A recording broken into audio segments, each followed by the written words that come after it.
hero. Hey, excuse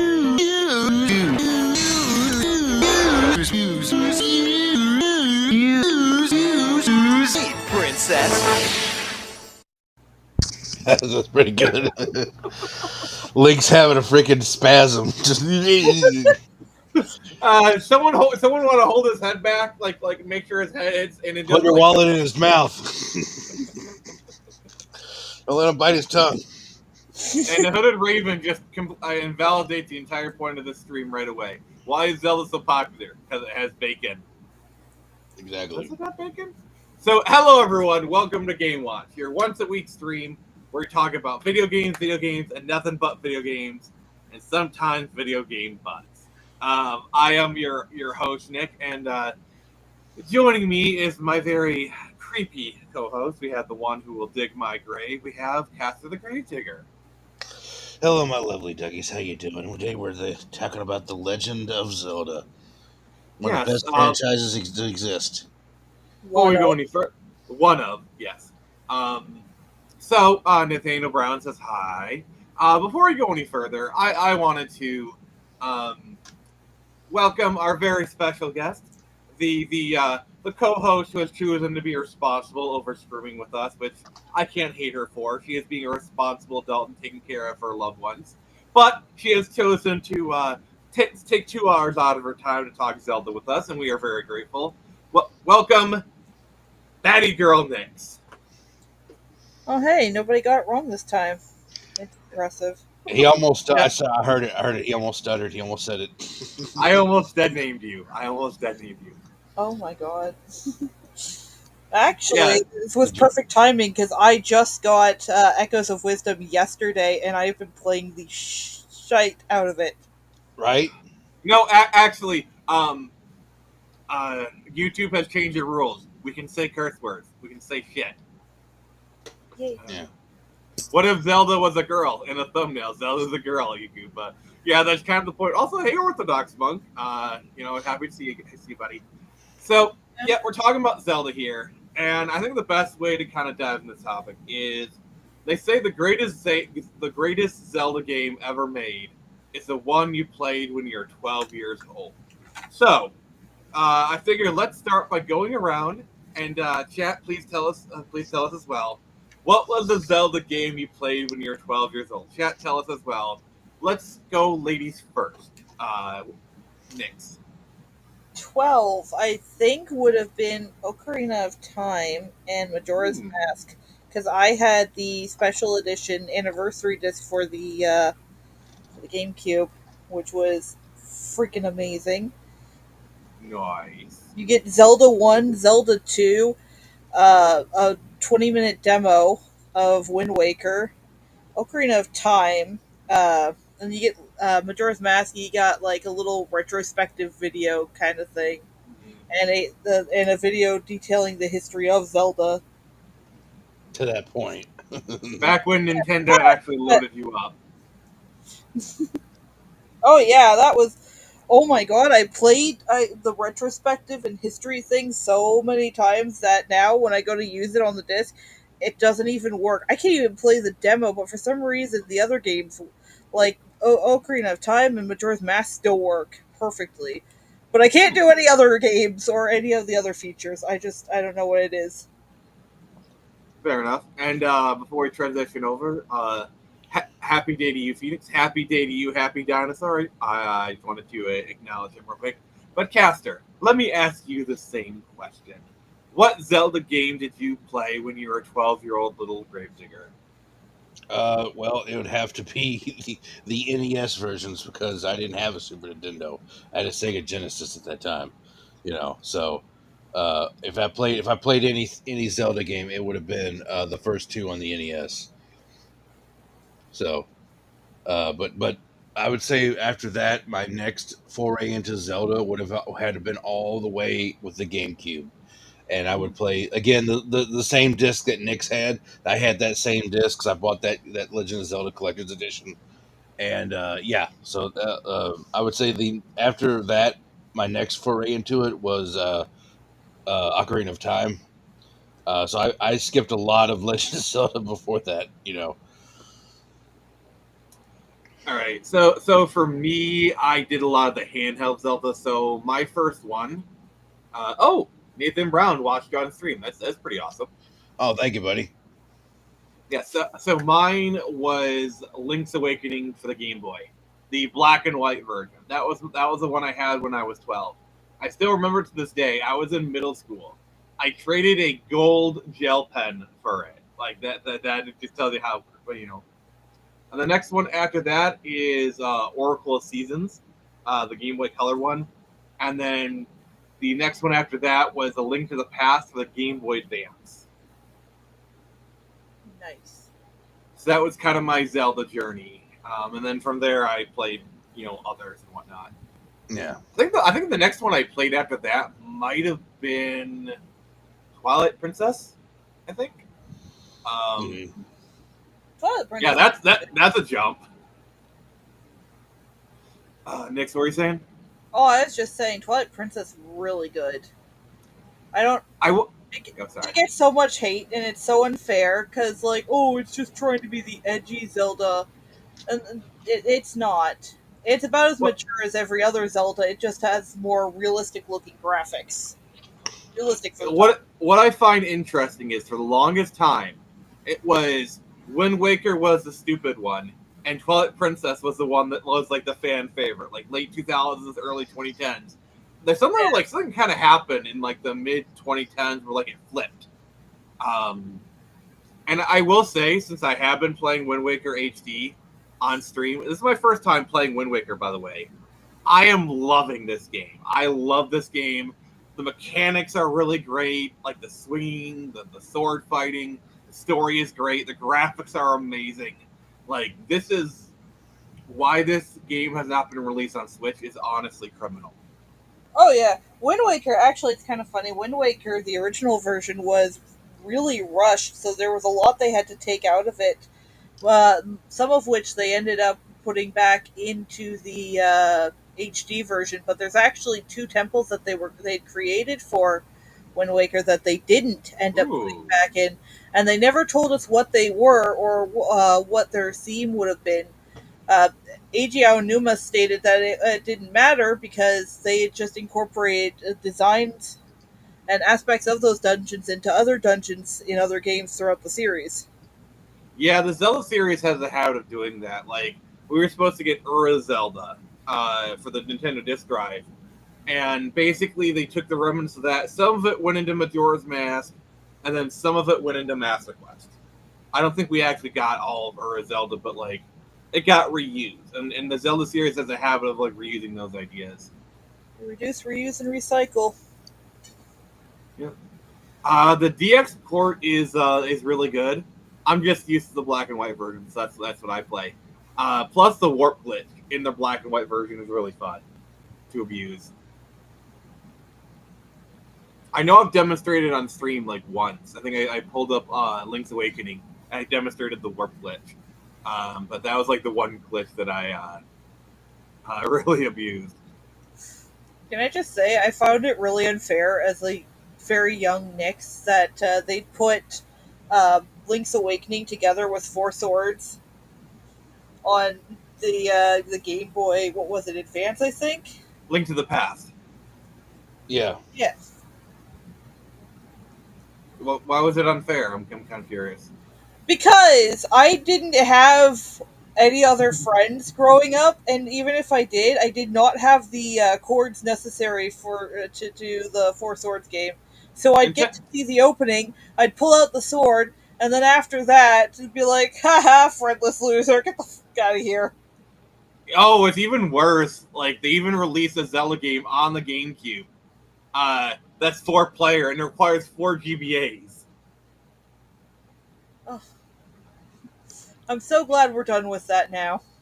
I will say, if we ever do have, like, the Phoenix Press, like, panel at, like, a Comic-Con, and we're all in one place, I will get a GameCube. I will get 4 separate GBAs, and we will do a live stream where we're playing that game. That'll be pretty fun. Oh,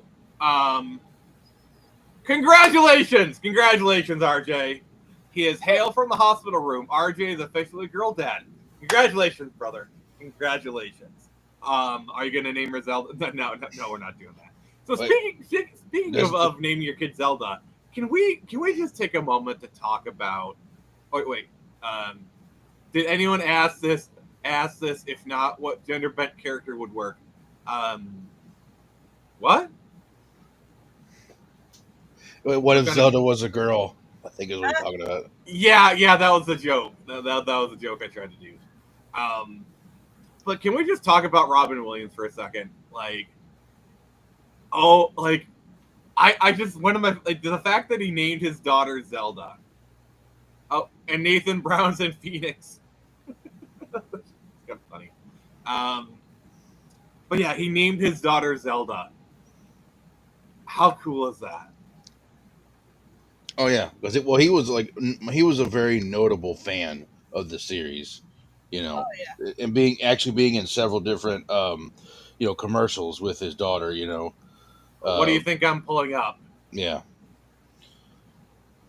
Okay, you guys ready? The first time I saw you, I knew we'd be linked forever. For you, I traveled to the four corners of the world. I faced adversity. I became a hero. Dad, I saved your kingdom. Dad, Yes, Zelda?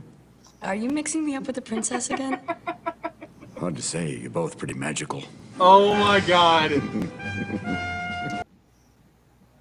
Like, oh gosh, they nailed those commercials. Those commercials just hit the spot, you know. Yeah. They really do. Oh gosh. They did like a series of them too. Like, probably one of my favorites is like they're doing like a head-to-head gaming kind of thing, and Robin Williams loses a bet, so he has to like shave his beard. I thought that was really funny. But I they really need to do make a Four Swords like remake and have it Mhm. like on the modern a Switch game for it. That would be awesome. With the added, detail that like you don't have there. If you don't have friends, they can just be NPCs. But Oh yeah. actually, have the AI be Call good. it loser mode. Call it loser mode. No, I already feel bad enough. I can't. Okay. I'll lay off of it. We'll call it winner mode. Hooded Raven, you aren't the only buddy. You aren't the only one.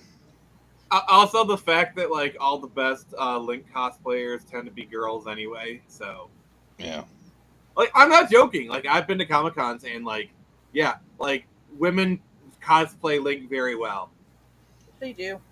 Multiplayer Pokemon. Oh, you mean just like we'll bust out the Link cable? No, I was saying multiplayer Pokemon. That's exactly what Pokemon is. Yeah. It's multiplayer. What's really devious about is like Nintendo re-released Four Swords on the DSi, but that was like a limited time thing, and then they re-released it on the 3DS. Again, a limited time thing. Like just throw it why didn't they just throw it onto the eShop for like $3? You know what I'm saying? I don't know. But what I like is that Legend of Zelda is actually pretty accessible nowadays. Like, if you want to go back and play the original games, a lot of them are already on the Switch store, or not the Switch store, but like part of the Switch Online, yeah. Switch Online. Yeah. So if you just have the basic, $20 a month that you're using anyways for multiplayer, you have access to the original games that you can play. Yeah, you have access to, let's see here. So you get NES, Super Nintendo, and Game Boy with the basic online. So you get Zelda 1 and 2, A Link to the Past. You get Link's Awakening, Link's Awakening HD. I believe they have the Oracle games on there. And then They have Minish Cap. Minish Cap. And yeah. I think they even have the no. And then if you pay the $50 a month, you get Ocarina of Time, Majora's Mask. Then you also get Minish Cap for the Game Boy Advance. So Okay, but I could just go to my GameCube and play 2 of those for free. Well, yeah. I believe there is. I know there's like some GBA like some emulators, some emulators that do multiplayer. So I know it's possible, but it's probably like a bitch to ring up. I love the fact that this is me flexing, by the way. I love the fact that because of my Game Boy player for my GameCube, I can play a giant chunk of the franchise on my GameCube. Well, fun fact: when the GameCube was current, it was possible to play every Zelda game ever released up to that point. Yeah, on one system, it was crazy. Like let's kind of break it down here with the Game Boy player. So with the Zelda Anniversary Collection, you got Zelda 1, Zelda 2, and then you got Majora's Mask and Ocarina of Time. And then obviously to the Game Boy Advance, you got Link to the Past, Minish Cap, and then for the Game Boy, you also had Link's Awakening and the Oracle games. But also they released Zelda 1 as the Game Boy Advance cartridge. I don't know if they did Zelda 2. They did. And then obviously GameCube has Wind Waker, Twilight Princess, like literally everyone. Yeah, huge It chunk was of so the wild. game. Yeah, before you started getting into the DS and 3DS games. Yeah, I'm trying to think of what Zelda games are not available on the Switch. I think the DS ones are not available. Obviously not the 3DS one, Link Between Worlds. I think that might be it. I think every other one is available. No, well, no, obviously not. Switch. If you got a Switch 2, you can act like. Okay, can I just say that was really an insult by Nintendo. Be like, hey, we're doing GameCube. You can play Wind Waker, the inferior version. yeah, which made no damn sense. Yeah, you should be able to play the HD one. Like literally, Wind Waker HD could have been a launch title, and a dang good one at that. Mm-hmm. Like they could have gooseyed up the graphics another 30% and have it look even more amazing. You know, I don't know. But yeah, so obviously, I think Nix's favorite Zelda game is Majora's Mask. Would you say that? I'd say it's like my top 3, yeah. Okay, then what's your top 3? Top 3 would be, let's see. Definitely Majora's Mask. Ocarina would be like an honorary 4th spot, I think. Okay. Wind Waker and Twilight Princess are definitely really good. I know a lot of people really like Breath of the Wild and Tears of the Kingdom, but I don't know. They're too different from like the Zeldas that I grew up with for me to consider them true Zelda games. Fair. In that certain, I sound like an elitist, but trust me, I'm not trying to be. I actually really am enjoying my time with Echoes of Wisdom. I know a lot of people were really up in arms about the fact that you could play Zelda for the first time. Both good and bad. The people complaining and cheering. Yeah. Well, not really the first time. Yeah. The CDI games aren't canon, but either way. Yeah. What's talking about? But anyways, yes, for all the people who were afraid that this was like, oh my god, DEI, woke, yuck, ew. No, it's really funny, it's cute, and it's very charming. When I saw the trailers, it looked like a game you would enjoy, honestly. I was really skeptical because I wasn't too fond of like the main mechanic. You like have this rod that makes like copies of things, essentially, but it's actually a little deeper than I thought it would be. Yeah, it's Having like, a lot of fun with it. yeah, it's a lot deeper because you get these different echoes as they're called, and you got to try to figure out what's the best one for the situation. And sometimes you won't realize, you're like, wait a minute, hold on, this actually works perfect in this situation. Like you didn't think about it before. Wait, are you saying that they made a Zelda Metroidvania?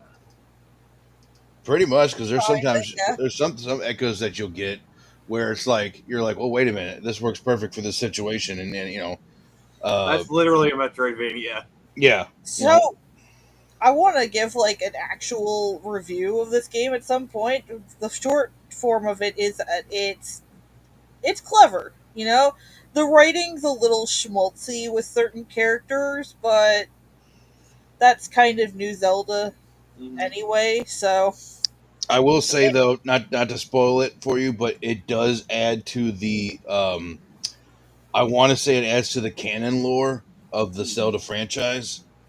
with like the creation myth, which you will learn like later on. They explain it, but yeah, it actually kind of goes deeper and yeah, I thought it was really cool. Like the implications that they had was actually pretty good in this game. So it's not just a it's also not just a fun deviation from the series. It's actually like adds some like stuff to it too, some flavor. I do need to say this though. It's one of the things that frustrates me about being a Zelda fan is the creators. They say over and over and over again, we don't care about story, we don't care about timeline, we just care about making a fun game. And then when you play the games, there's always a strong emphasis on story. There's always like these little breadcrumbs or hints about timelines. It's like, pick a lane, please. Yeah. I I mean, they made Hyrule Historia for a reason, so they very clearly. One moment. One moment. Wait, Hyrule Historia. Wait, don't you mean? Okay, here it is. Don't you mean this? Yeah. Yep, right there. So the big thing about this book is, and this is a great book, by the way. Oh God, it's amazing. Is they release a timeline in this book, which I believe the timeline had since been like retconned from this book. So the timeline in this version is not accurate. I haven't heard anything about a retcon. I don't know. Like I think they kind of like move some games over between timelines or whatever. But like, okay, this only goes up to Skyward Sword. Okay. Like yeah, Skyward Sword, another big one. Like the big thing about Skyward Sword is it is the Castlevania Lament of Innocence of the series, and by that I mean it's like we're going back to the beginning. Yeah, it's actually supposed to Please be. tell me it's not. It's basically an art book. It's essentially an art book, my friend. Well, they have art. They have Hyrule Historia. They have Arts and Artifacts, and they have the encyclopedia. So there is an encyclopedia, Mr. Hooded Raven. And us says, did the show come first or did the game come first? The games came first because the games came out in like the early '80s. The show you're thinking about is like was the Friday episodes of the Super Mario Brothers Super Show, which came out in like '88, '89. All right. Yep. Here it is. Here's the timeline right here. And the big thing about existence. What? The show. It's the bane of my existence. One moment. One moment. Oh, it's hilarious. I used to love every Friday because I would sit there and watch that. It just fed. They don't want to give Link a voice. Yeah, it just. Excuse me, princess. Which, by the way, yes, I do own the series. By the way, I bought this this is like over 10 years old. I've never actually opened it. It's still sealed. Yeah. Oh no! If I end up getting the encyclopedia, it's gonna go right next to my user's guide. Yeah, this is a really good tome. Too bad I can't have another kid. I name her Zelda or Cortana. Like I'm sorry if I have a daughter, if I have a daughter and I name her Cortana, when she's like 8 years old, I'm gonna take her to the range, just so I can say, Cortana, I need a weapon. And then she hands me my gun. Well, get ready for in 20 years we start seeing a bunch of Khaleesi's walking around. I heard it's already happening. Like I heard, whatnot. Yeah, because Game of Thrones was pretty popular. Every white girl was like, "I'm gonna name my girl Khaleesi." Yeah, and then the last episode dropped, and they're like, "Is it too late to change it?" Yes, yeah. It is. But no, we were talking about like the timeline. I'm like a squirrel right now. And the big thing when this came out, or Lydia, I mean, you mean your daughter is sworn to carry your burdens? But the big thing with the timeline is they split it into 3, which was the hero wins, the hero fails, and the child era. Like the third timeline was kind of the big one. But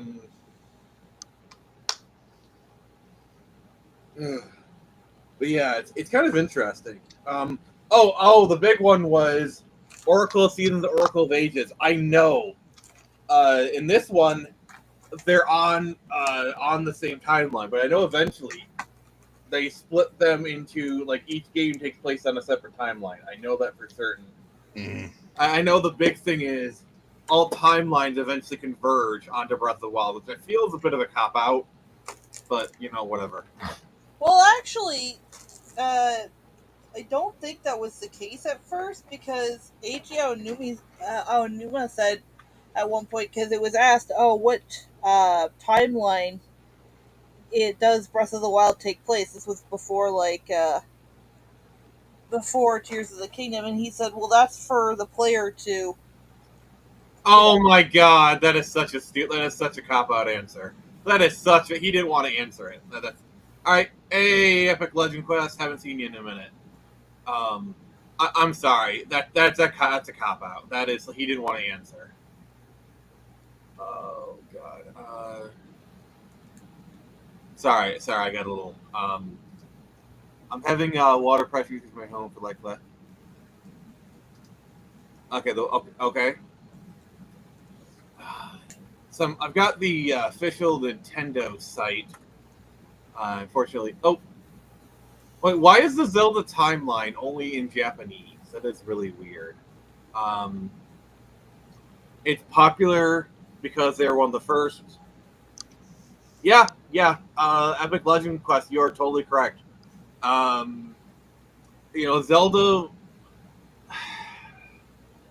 Zelda was like the first like epic adventure you could go on, and yes, the music is amazing. Um, but I do have the official Nintendo timeline pulled up from right here. I haven't either. It's always it's oh gosh. So we got Skyward Sword, the Minish Cap, Four Swords, Ocarina of Time. Oh, and so they split it into two timelines now. They eliminate. Oh wait. Oh okay. Hero is defeated. Oh, so they're back on the same thing.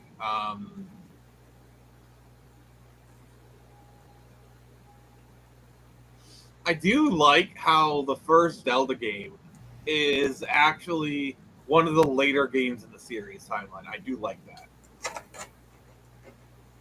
Breath of the Wild.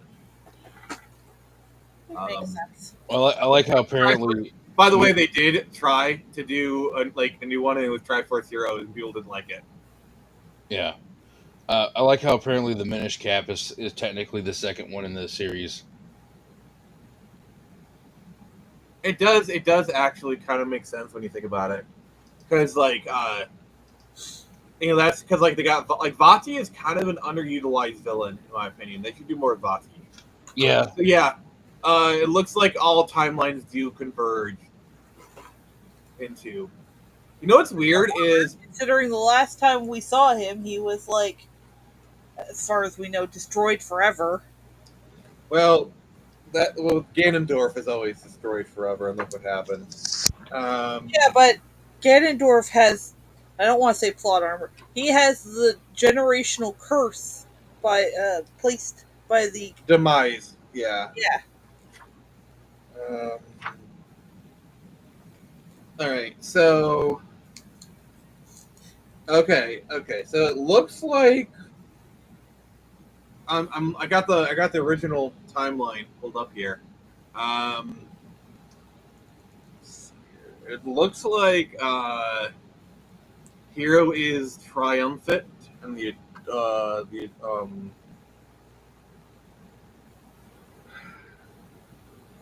wait.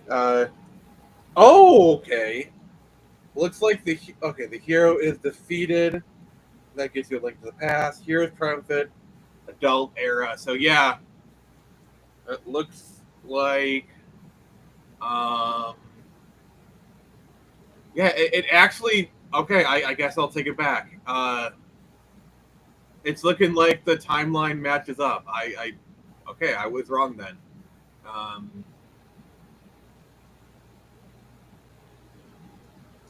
so yeah, they're just adding to it. So okay, I was wrong then. It's fair enough. I don't know. It was probably just something weird. They just got purple turquoise waving. So, okay. So my three favorite Zeldas, and then we're going to do Ucaster, is no particular order. I will say this is Link to the Past, Breath of the Wild, and you know what? I haven't finished the game yet, but I'm just gonna say it: Wind Waker. I'm loving this game. It is just so good. Um, all right, okay, Caster will return momentarily. Um, so yeah, let's kind of talk about the music for a second. I don't think any video game franchise could have better music. I don't know. There are some series that do give it a run for its money, but it is definitely up there in the pantheon of like best video game music. Um, it's I would like Zelda music is really the first time that I started to like listen to Zelda music, like listen to video game music outside of the video games, where I just started to enjoy video game music for what it was. You know what I'm saying? Oh yeah, Zelda music. It's the same for me. It was kind of the first time I was like, "Hey, this is a banger. I need to hear this more often." To the point where now, when I'm writing, I typically, or when I'm like doing my Perler Bead art, I typically have like a medley of Zelda tracks on. Castlevania definitely is up there as well. I wanted to say Castlevania, but like I didn't. Um, but like I'm just gonna play my favorite Zelda track real quick.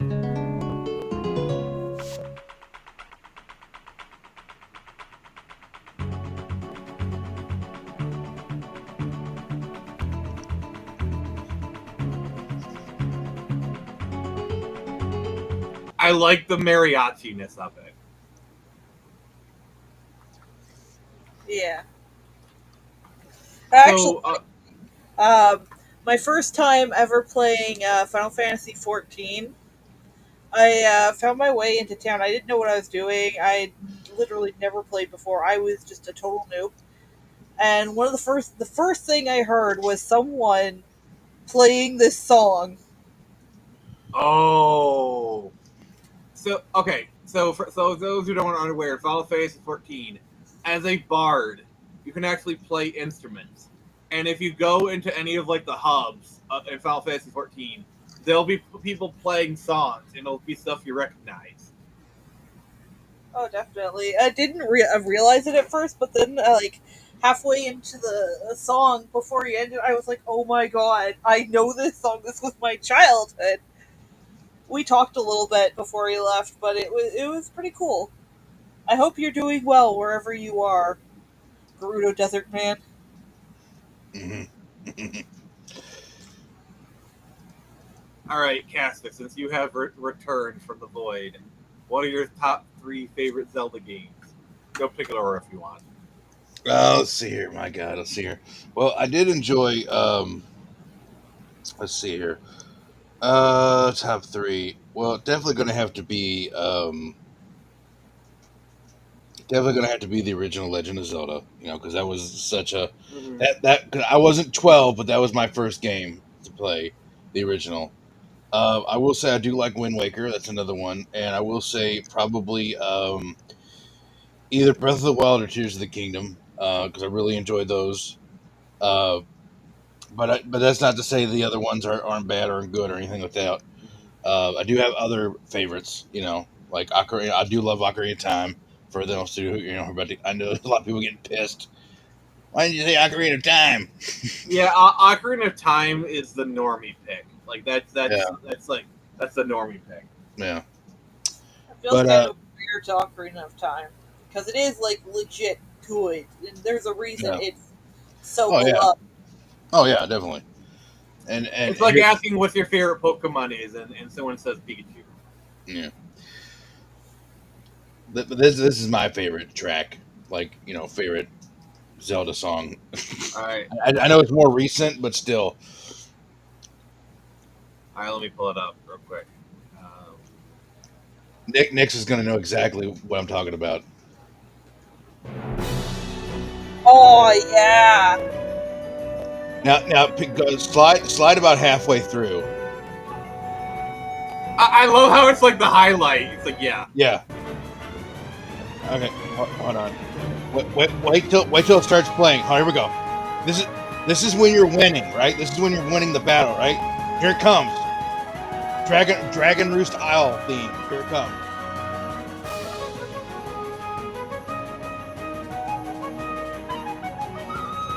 gives me chills every time I hear it. It does. Here it comes.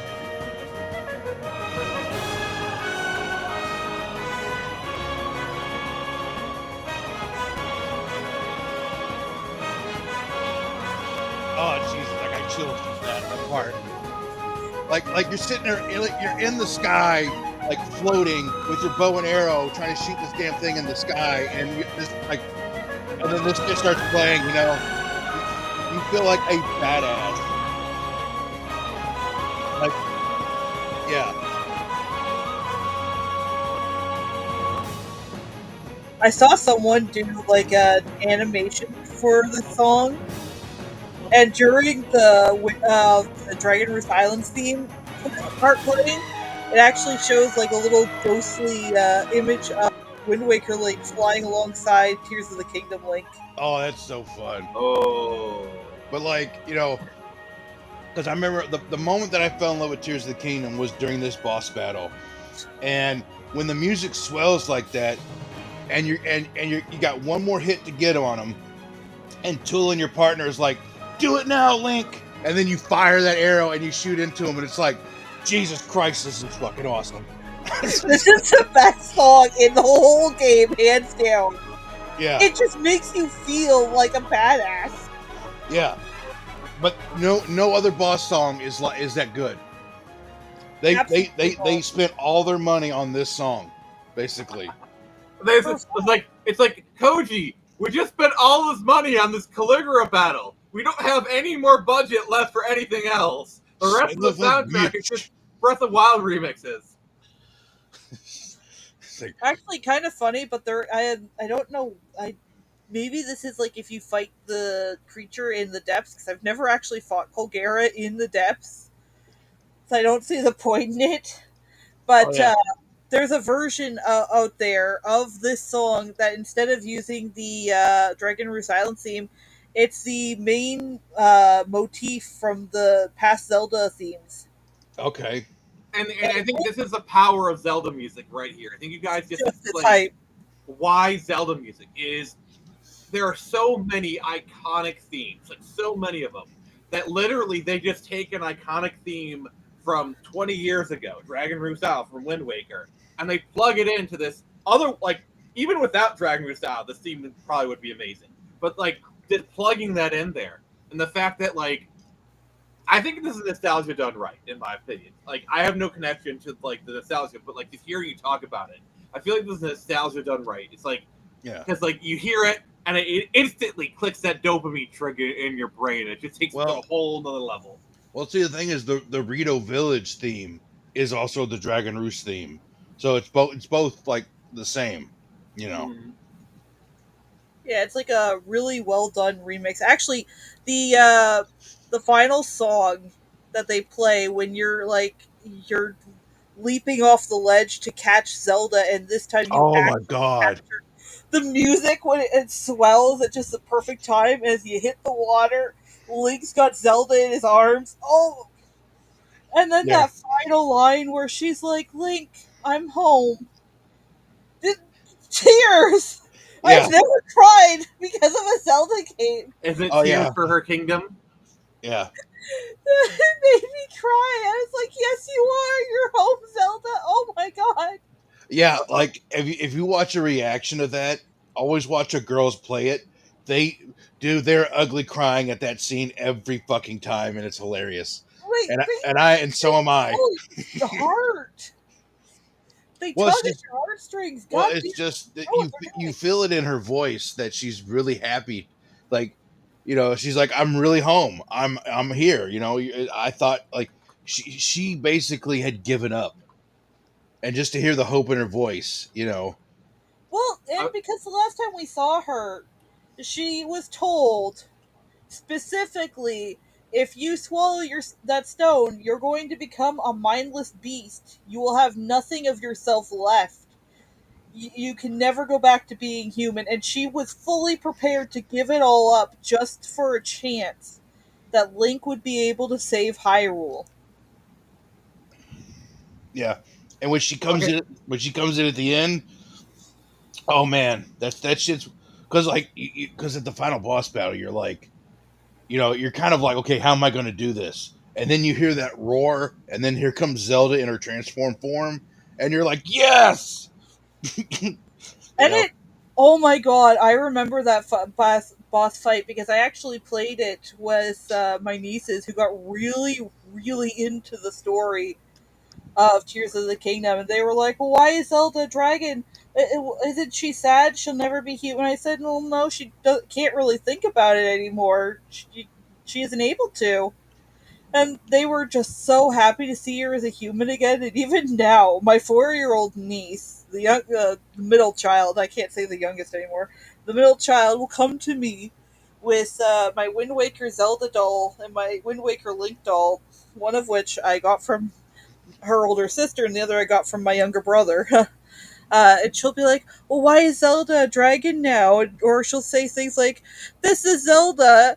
This is Princess Zelda, and this is her best friend, Link." yeah, But I think it's really cool because that final moment in the boss fight when she comes and she has to help you fight, yeah, some part of her does still recognize Link to some extent. Mhm. yeah. That's what I always thought was like there's something deep in there of her, that still resonates. And yeah, and it's just like it. I love how she helps you in that fight. Like, she doesn't actually do any of the fighting, but she supports you the entire time, where you can ride on her and get better at hitting Ganon. And yeah, You're like, final- oh, she that just final pulls you part, right back up. the final part where you're falling through the sky, they instantly play that Tears of the Kingdom theme, and it's the most epic part of that whole damn game. Is just going is like you're both falling, trying to like catch her, before you hit the ground. And It's a that great parallel from the beginning too, because in the beginning, Link's desperately trying to catch her while they're oh yeah, falling in the air, only for her to disappear. And throughout the game, you get this whole sense that Link genuinely is upset that he failed, even if he can't like speak. And then at the end, you get that he did it, he caught her yeah, moment. mm, So I want to share with you guys the Zelda moment that always hit me. This is the ending to Link's Awakening. So I just want to preface this by saying, all throughout the game, you're meeting all these people: Marin, the kids of the village, so like Animal Village, all these amazing people. You go on all these adventures. You get these hints that it might be a dream, and then this.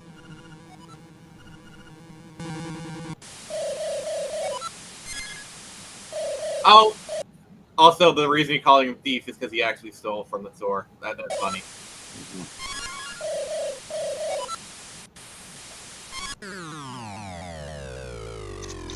Also, I just want to say, finding the windfish's corpse in Breath of the Wild always hits hard.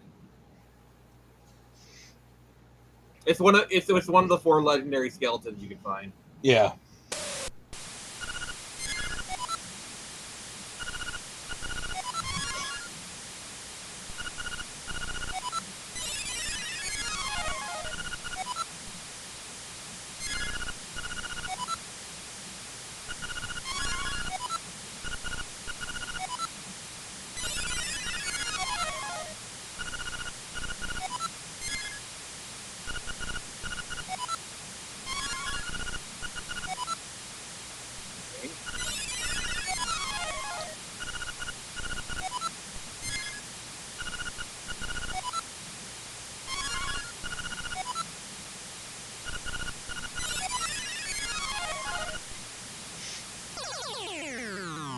So you just spent like the last 20 hours in this world.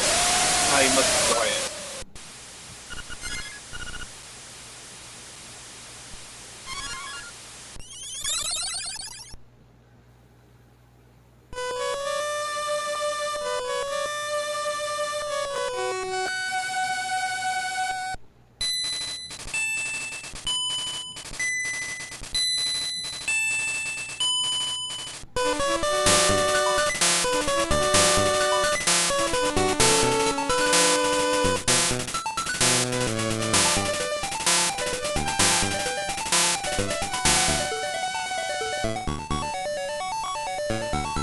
Sorry.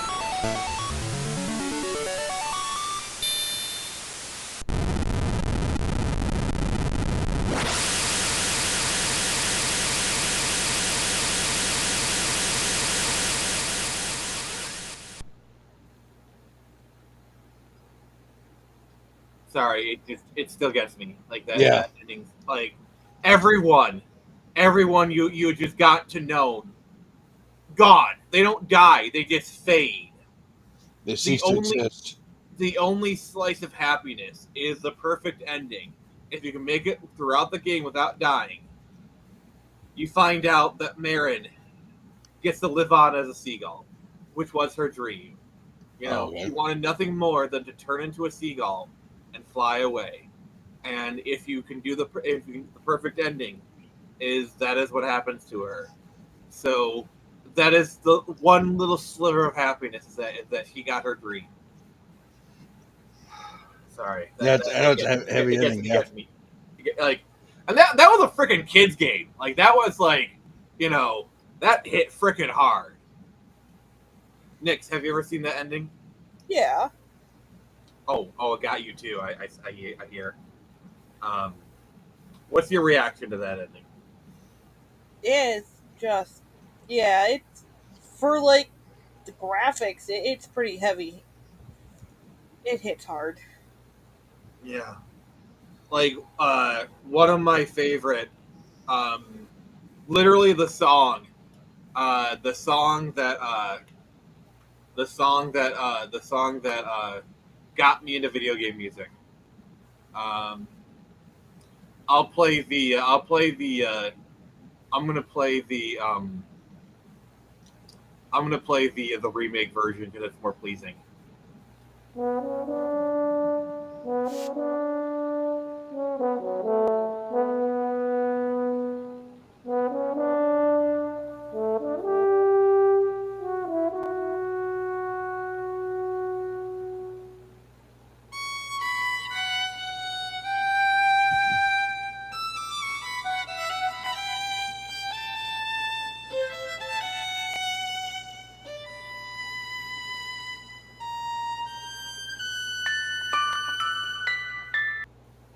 Like the fact that at any time during the game you could go to the village and she would sing it for you just made it that much more amazing.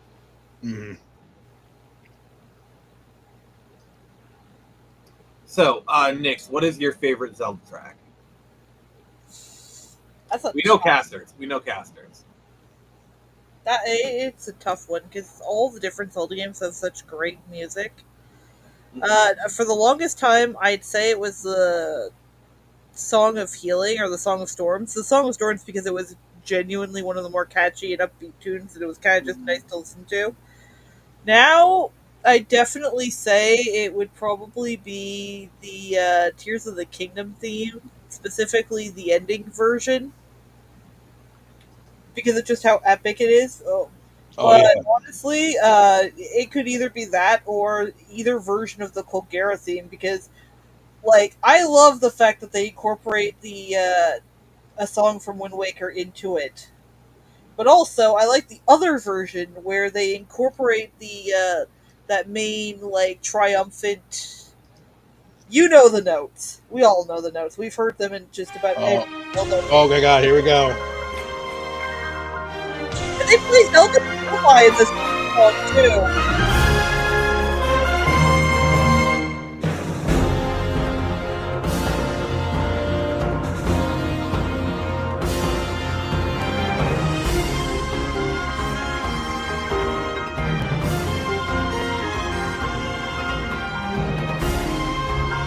Oh, the fact that they also incorporate Zelda's Lullaby into the theme. Yeah.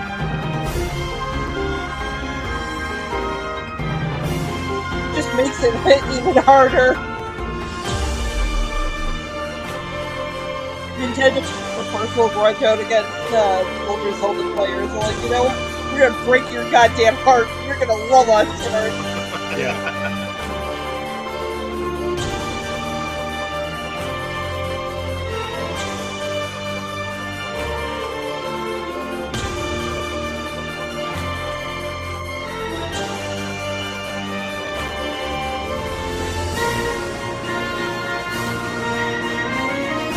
Oh, and they did Hyrule theme. They did the Zelda theme. Yeah, yeah.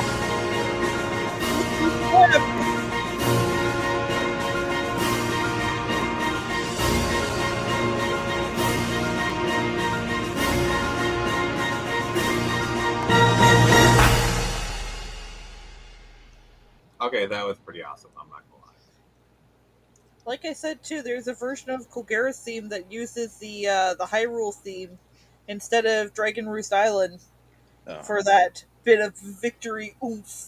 And it sounds really good too. I have it on my Spotify because I can't get the other version. The other thing I love about Zelda music is the covers, the remixes. Like literally, we do an entire stream about Zelda music. Not gonna lie, a little Lyrics to certain verklempt. songs. What? I said, not gonna lie, I'm a little verklempt right now. Just a little emotional. Yeah. It's kind of funny that Nintendo really wants to be like, yeah, Link and Zelda in Breath of the Wild, Tears of the Kingdom. And maybe they have a thing for each other. They're good friends. But Zelda's English voice actor 100% is a Zalink shipper. I'm sorry. Breath of the Wild and Tears of the Kingdom are Z-Link shippers. No matter what Nintendo wants to say. Also, like, okay, this is a bit of a tangent. Did you hear that, like, Nintendo announced, well, Peach and Mario are just really good friends? Like, bullshit! I've heard from certain sources, I can't remember who said it, but apparently this was actually not something that Nintendo came out and said. Which, I thought if they it did, was announced on their, like, app or whatever. oh, I never saw it on the app, but if they did, it goes against, like, they've had Valentine's Day posts with, like, Happy Valentine's Day, Peach Mario, woo! Yeah. Like literally, Mario went through, like, how many castles, you know, for her? Exactly. Well, that, and Peach always thanks him by kissing him, or giving him cake. Even if it's dog shit. What if it the just cake, looks really bad. What if cake is actually a euphemism for something else? She gave him cake, yeah. That link I just sent was like what were you The talking link you about? just sent? Yeah, the link I just sent. It was a you're talking about remixes? Yeah, check this out. Picks up after a minute, but yeah, it's good.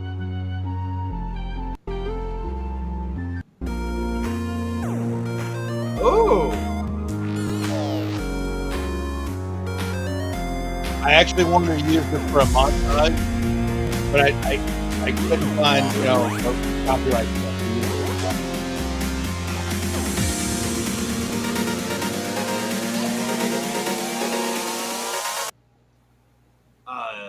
Is that what Link what Zelda is Link goes to a castle? No, that's Mario. Sorry, Mario. The princess is in another castle.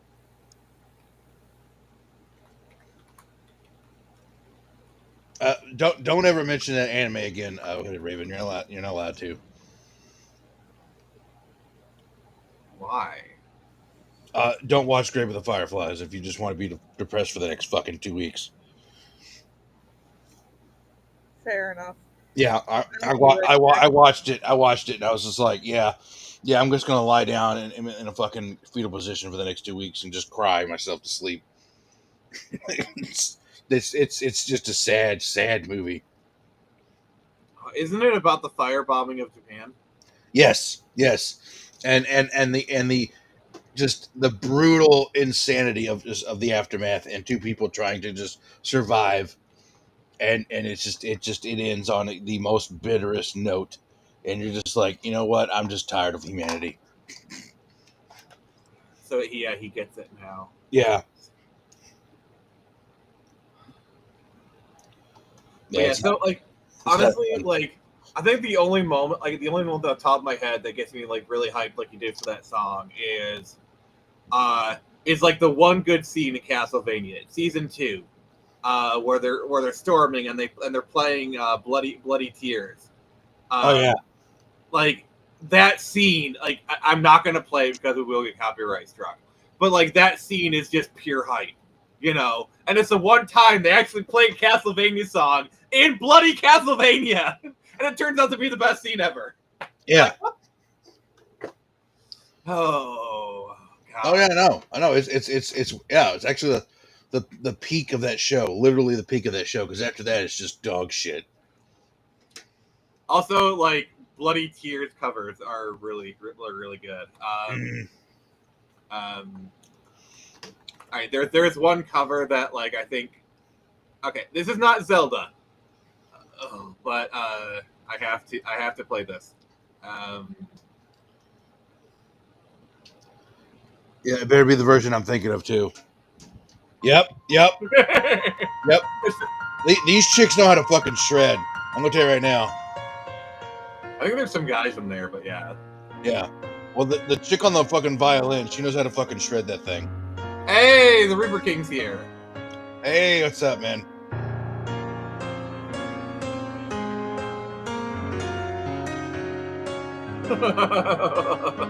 No.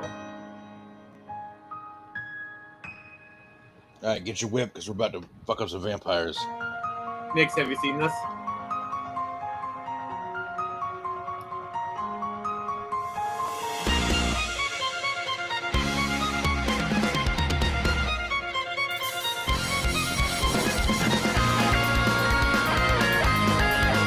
Everyone's just like banging in the chat.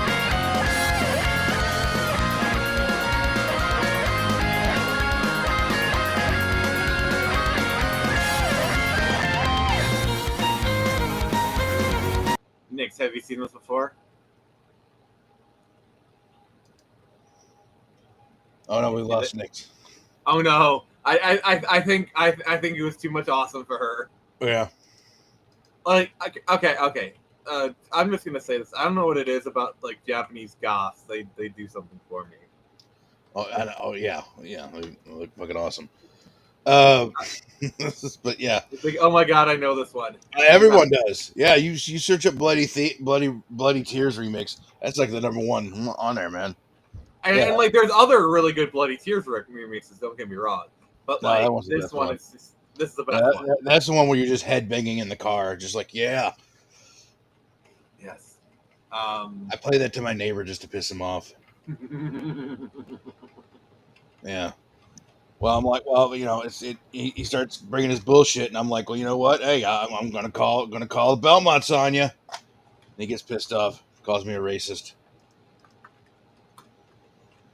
Also, the ultimate the ultimate like cover of a song is if it's done on a pipe organ.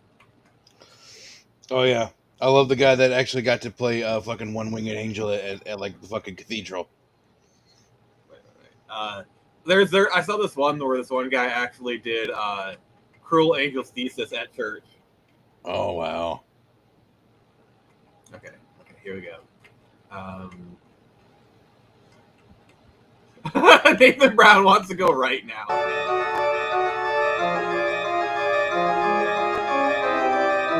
Yep. I spent all Friday listening to this song.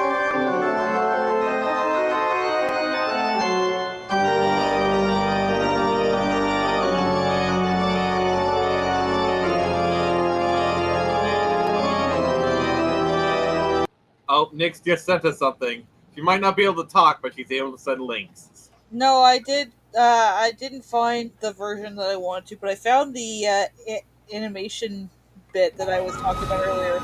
Oh.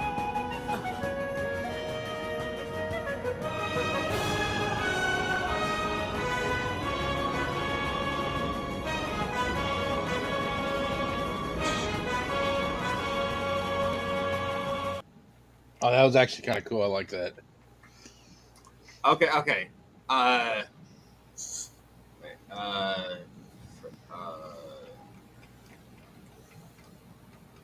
um,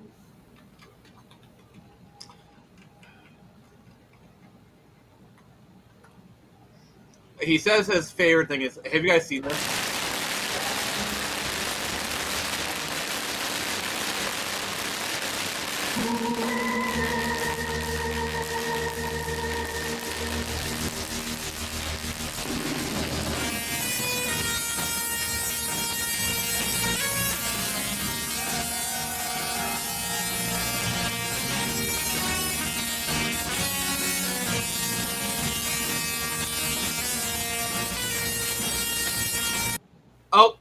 Oh! It's time to wake up, is in the chat, and we will play that, sir. But since you're here, I just wanted to announce we are having a member stream this Wednesday at 11:30 p.m. Caster will be there, Pence will be there, Nix might be there. If I can make it. Yeah, that's what I'm saying. Maybe just kind of thing. So we are going to be doing an Ask Me Almost Anything, an AMAA. You can ask whatever you want. It's just we can choose not to answer it. So, Within reason. Yeah, that within reason.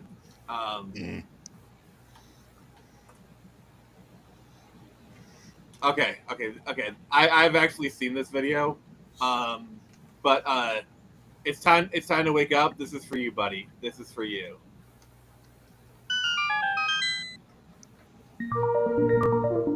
All hail Pence. Oh, I've seen those things before. Yeah, those are awesome.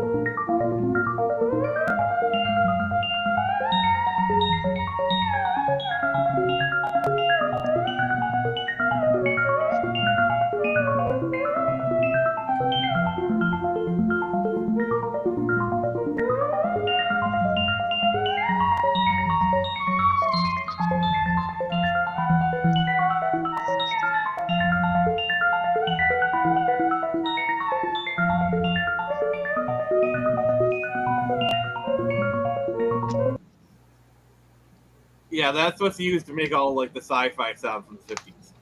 Yeah. Theremins are really. It's actually like the first electronic instrument ever. It was invented in the 30s. Okay. You should bring it back. I should bring it back. Okay, I'll do as the lady asks.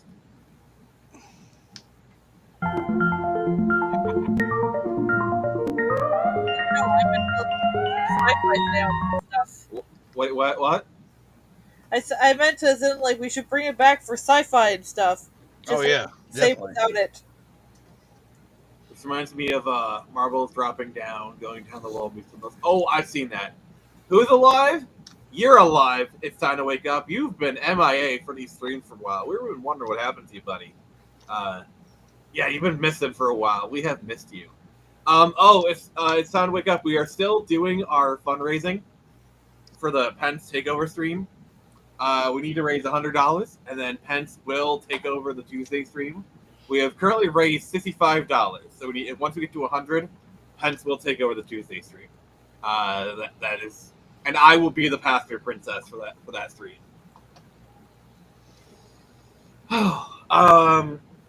Okay, so we've extensively covered Zelda music. I think we've got that one in the bag. Mm-hmm. I heard the Twilight Princess theme. God damn, that gives me chills. Okay. I was gonna say, probably talk about our favorite versions of Link.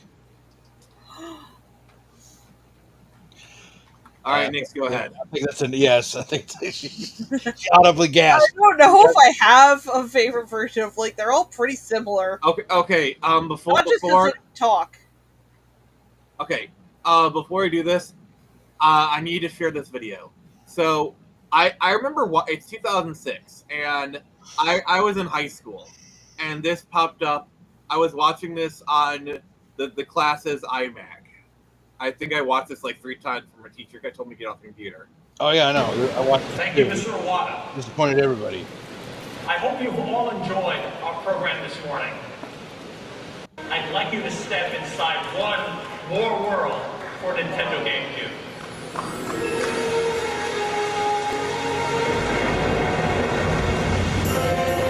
Oh, this isn't that one.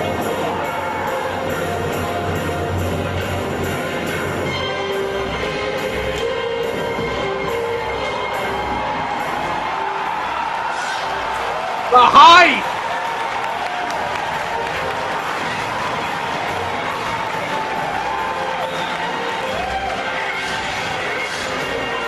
Heroes will Captain! A solo day!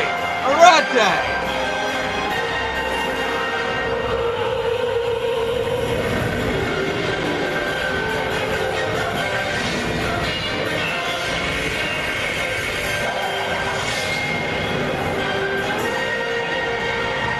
Oh god, that move was so hype.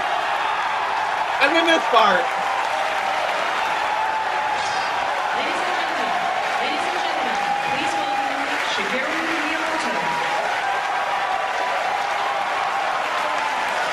Yeah, back when. Like, I'm sorry, Nintendo will That man never knows top. it's the hype. Yeah, like literally they knew, like, okay, they're eating out of the palm of our hands. We got them. Yeah. Like, people don't realize the hype for Twilight Princess.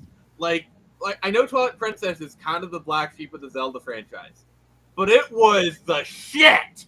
It was the motherfucking shit. You know, sorry. Yeah. Oh, I'm God. actually a little disappointed because, like, a lot of what they showed in that trailer didn't come to fruition. Like, we didn't get to see people bleed. Shields did not shatter. Yeah. Certain enemies Okay. that were shown did not. They were copying the Lord of the Rings with that one. Let's be honest. This was 2006. Everyone was copying Lord of the Rings. They were like, shield shall shatter, a sword day, a red day, man the best. They were doing the Rider Rohirrim speech. That's what they were doing. But like that is like the most mid 2000s like text copy ever. Oh god, because the thing about Twilight Princess was Wind Waker was not liked. What by most regular Zelda fans. The 12 to 14-year-olds who played it, like the 8 to 13-year-olds who played it, loved it. And when they grew up, they wouldn't shut up about it until everyone agreed it was one of the best games of the series. But a lot of people were very disappointed in Wind Waker. And this game was literally what people wanted. It was exactly what people wanted at the time. It was the perfect game for that moment in time. For like that moment of video gaming. It was the perfect Zelda game. And the reason people wanted that, got what they wanted with Twilight Princess is because we were promised after Ocarina of Time and Majora's Mask that we'd be getting a more realistic looking Zelda. And Yeah, then we didn't I'm get that. pulling it We up. got Wind Waker. Yeah. See, Not that I'm complaining. that's the problem is that they did the bait and switch. That's what people were really more pissed about. If they hadn't done that tech demo right there, Wind Waker This wouldn't was- have gotten the hate. This was a bait.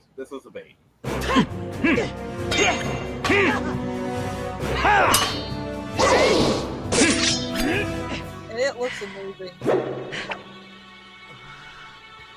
Yeah, if they hadn't have done this, Wind Waker wouldn't have gotten the hate it did.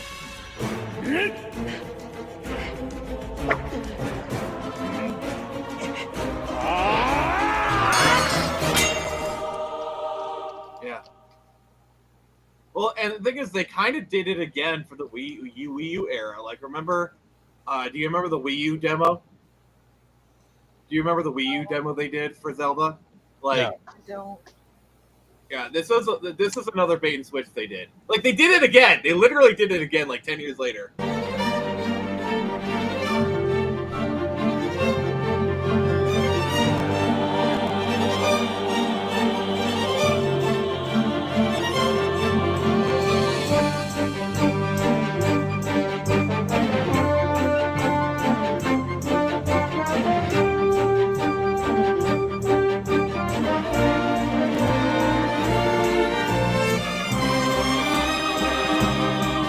love this art style.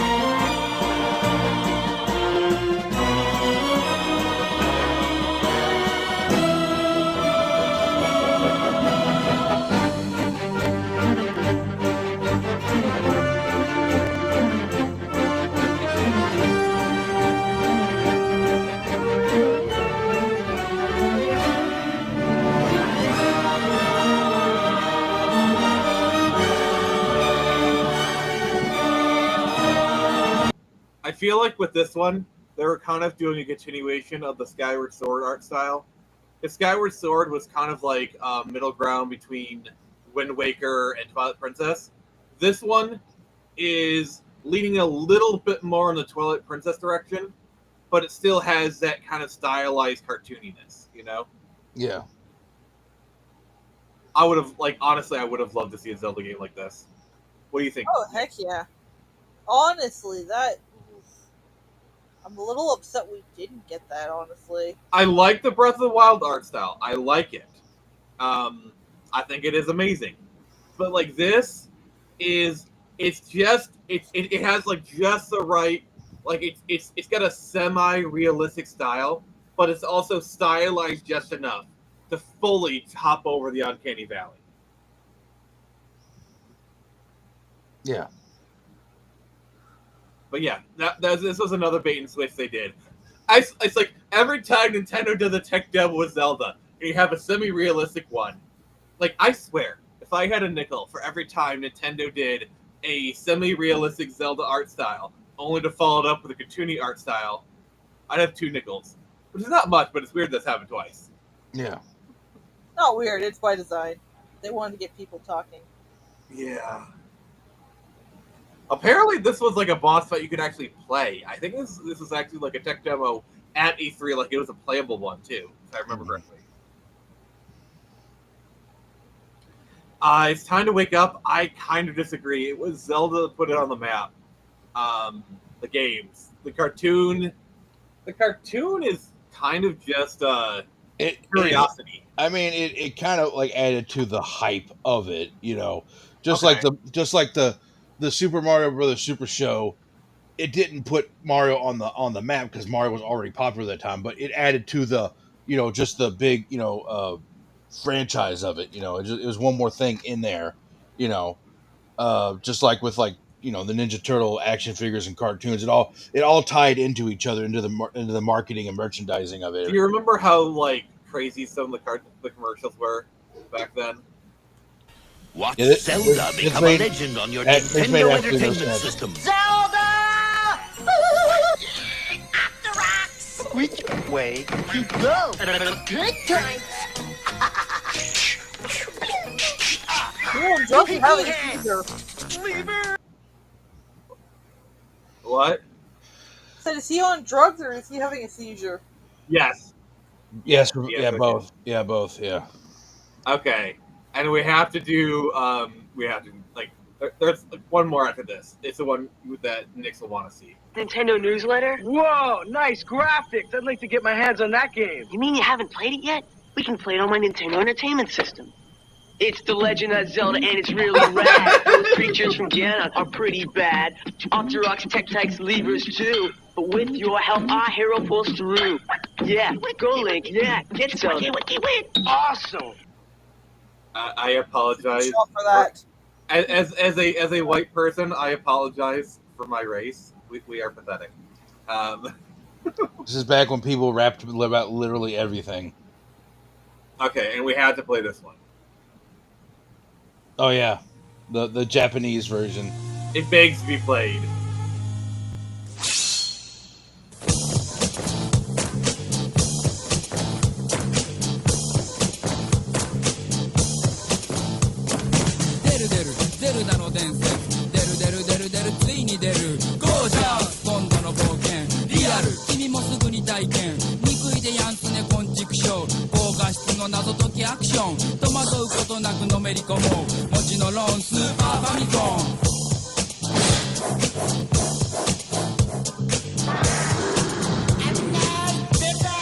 Also, what's Hilda doing there?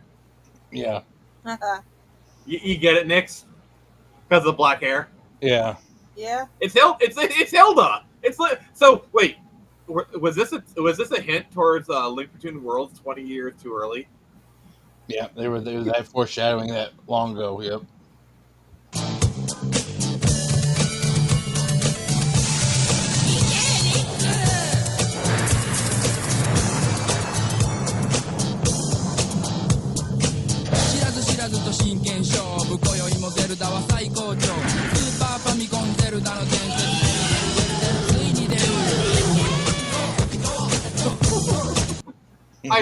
I miss commercials when they were this hype. Wrong movie, sir. Wrong movie. But I like your spirit. Just the fungus. We're gonna have to do the Mario Brothers movie one day on the Friday night feature. I don't know. Oh gosh. I guess. So what do you guys think about the Zelda movies so far? But also, did you ever see the Zelda movie test footage? No. So like that one CG company from the mid to late 2000s. They did like Astro Boy and a couple other things. Yeah. They actually did a test reel for Nintendo, and they passed. They passed on it, but this is a pitch.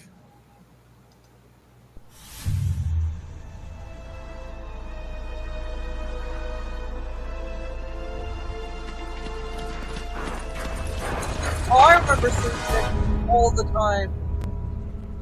Yeah, this is very Twilight Princess inspired, which I think was the latest game around the time. That makes sense. Also, this movie would have been really good. Yeah, this would have been awesome.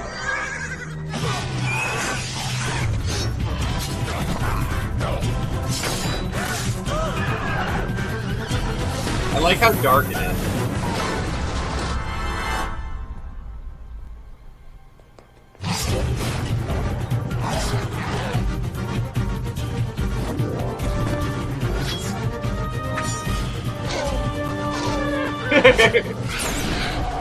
I don't know if you just noticed, they just used the Jurassic Park sound effects. No.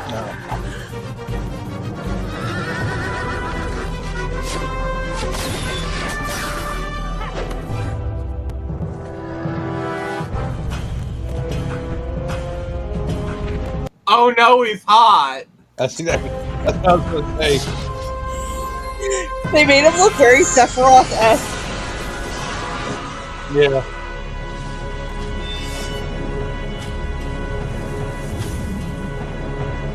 I'm not complaining though, it's actually a really cool design. Yeah, I wish they would have made that movie. Oh god, I'm so... Isn't that the opening? It might have been the theme they used. But do you remember the IGN April Fool's Day? Yeah, I remember that one. That was actually pretty cool. Got your hopes up for nothing, those bastards. I hate when companies do that. Like, that's not April Fool's. That's tearing our hearts and souls out. What sucks is they put actual effort into this one.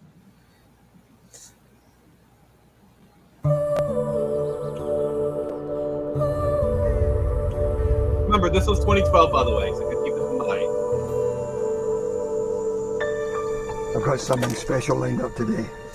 I'm taking the harvest to Castletown Market. And you're coming with me. Now mind your manners and do what I say. Speak to no one.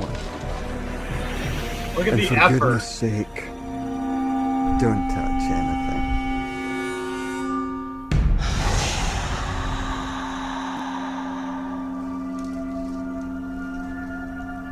No!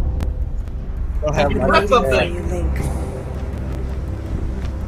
You've been kept safe, guarded by a secret Michael race. Cera and Michael Jackson had a baby. For this very day, the kingdom of Hyrule will fall. Nothing can stop the evil which has crept inside these walls. I am too late. Look how good this looks. This is the Temple of Time. When these doors open again, it will be 7 years in the past.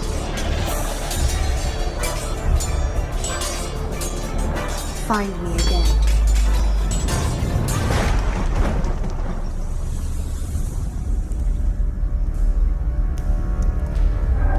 The costumes in this are amazing.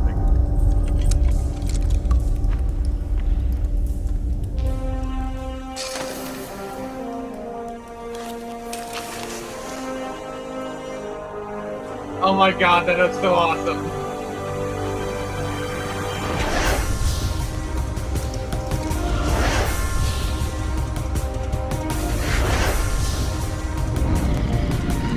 I welcome the hero of time.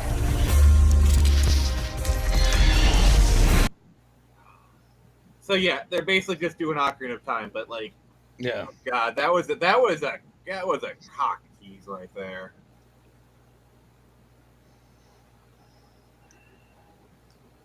Do you remember the Smosh Zelda rap they did?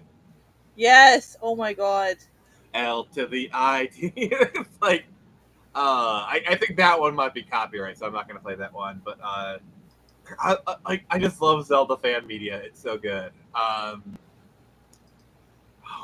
Did you ever see that one animation, Super Smash Wars? I'm not sure. Okay, I'm just let me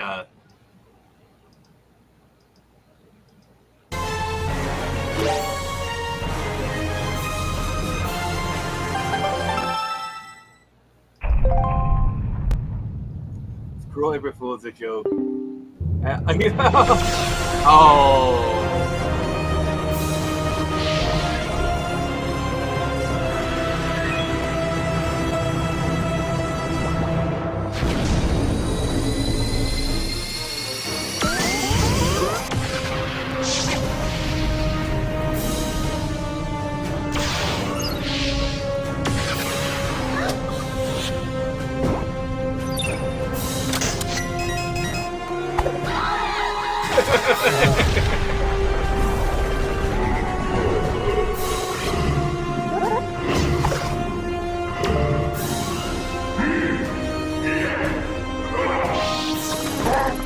Caster, you know what you gotta do, right? No, I don't. You must go hunting bots. Oh. Oh, we got one? Yeah.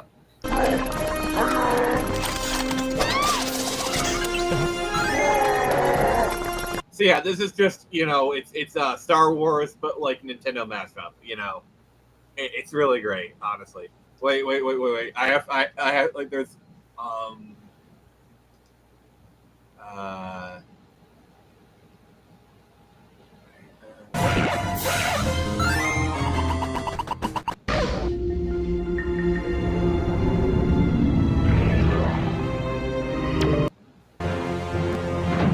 Nick, this is for you.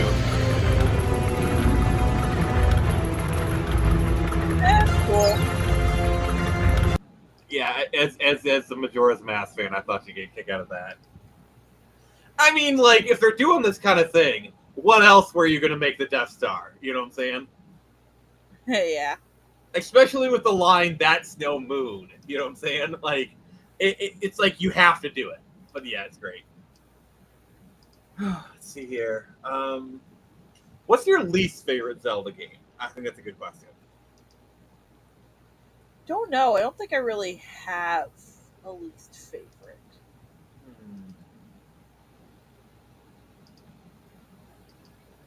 Let's see here. I don't think I have one either. I mean, I haven't played the DS games. I need to make a proper run through of Minish Cap. All right, this is gonna be a hot take. People are gonna hate me. I don't like the first Zelda game. Boo. Not my favorite. It's boring. It's obtuse. I just don't find it very interesting. I've tried playing it multiple times. I mean, it is like the very first Zelda game ever. That is true. I mean, honestly, the only worst, maybe Zelda 2, but like I've never actually played that game. But Oh God.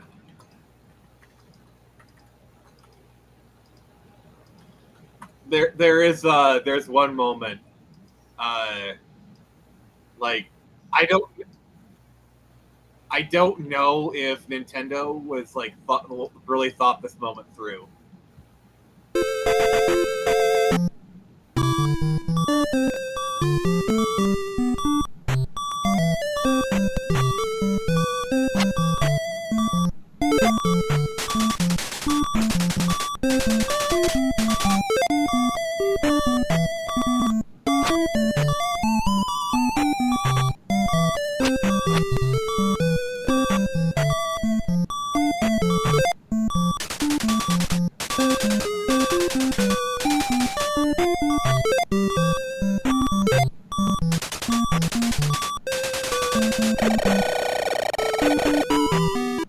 She got his heart going, that's for sure. Yeah. Well, you know what? You can also do that with the old lady in there too. So I mean, you know. Oh, am I the only one who got banned from a Zelda channel for commenting that there is no timeline on their video? Trying to, there's no timeline on their video trying to tie all the games together in one timeline. Okay. Yeah, I think you might be the only one, sir. Why would I? Okay, I'll fight you in Minecraft. Yeah, sure, we can do that.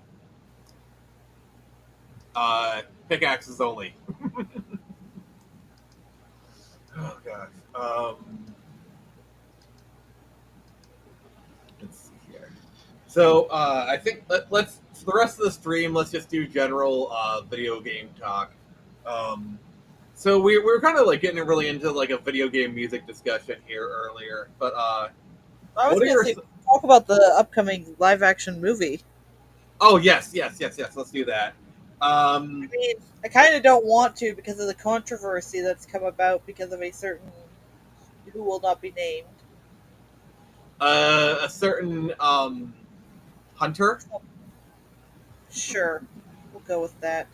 I mean, to be fair, if we're like, that wasn't Nintendo's fault. That was 100% not Nintendo's fault. I think it was. They didn't know anything about it. Yeah, apparently, like if you. Yeah. Apparently, it was her PR team that made the whole thing up.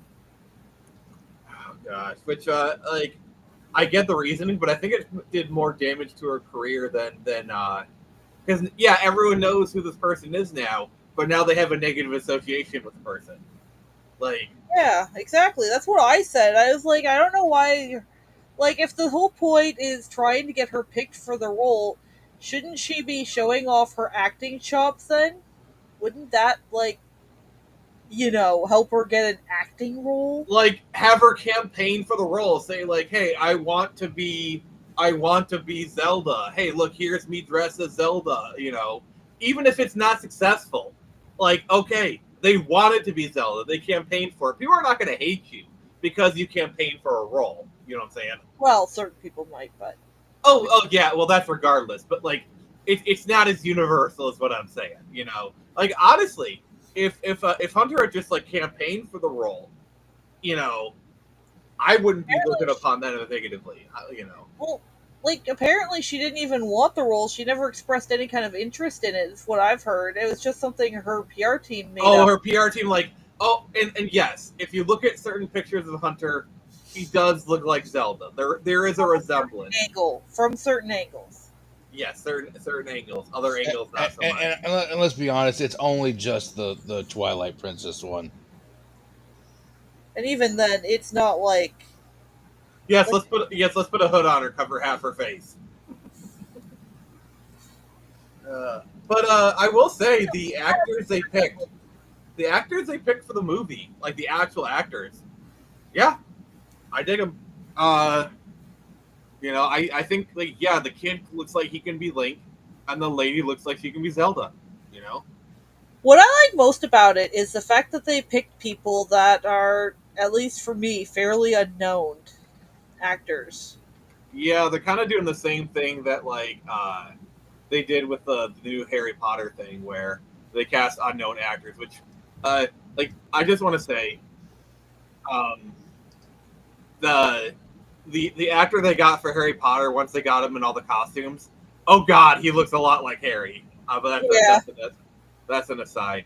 But yeah, this lady looks like give this lady some elf ears. She's spitting image. Like I like how she's even wearing kind of like a Breath of the Wild-esque shirt.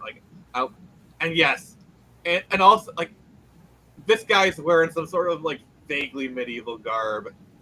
Like yeah, I can see these guys. Like I can see him as Link. I can see her. I'd go Like, he kill a looks like demon Zelda. for her. What? I said I'd go kill a demon for her. Yeah. And this kid, like, they did really good with like the facial structure, like the bone structures of their face.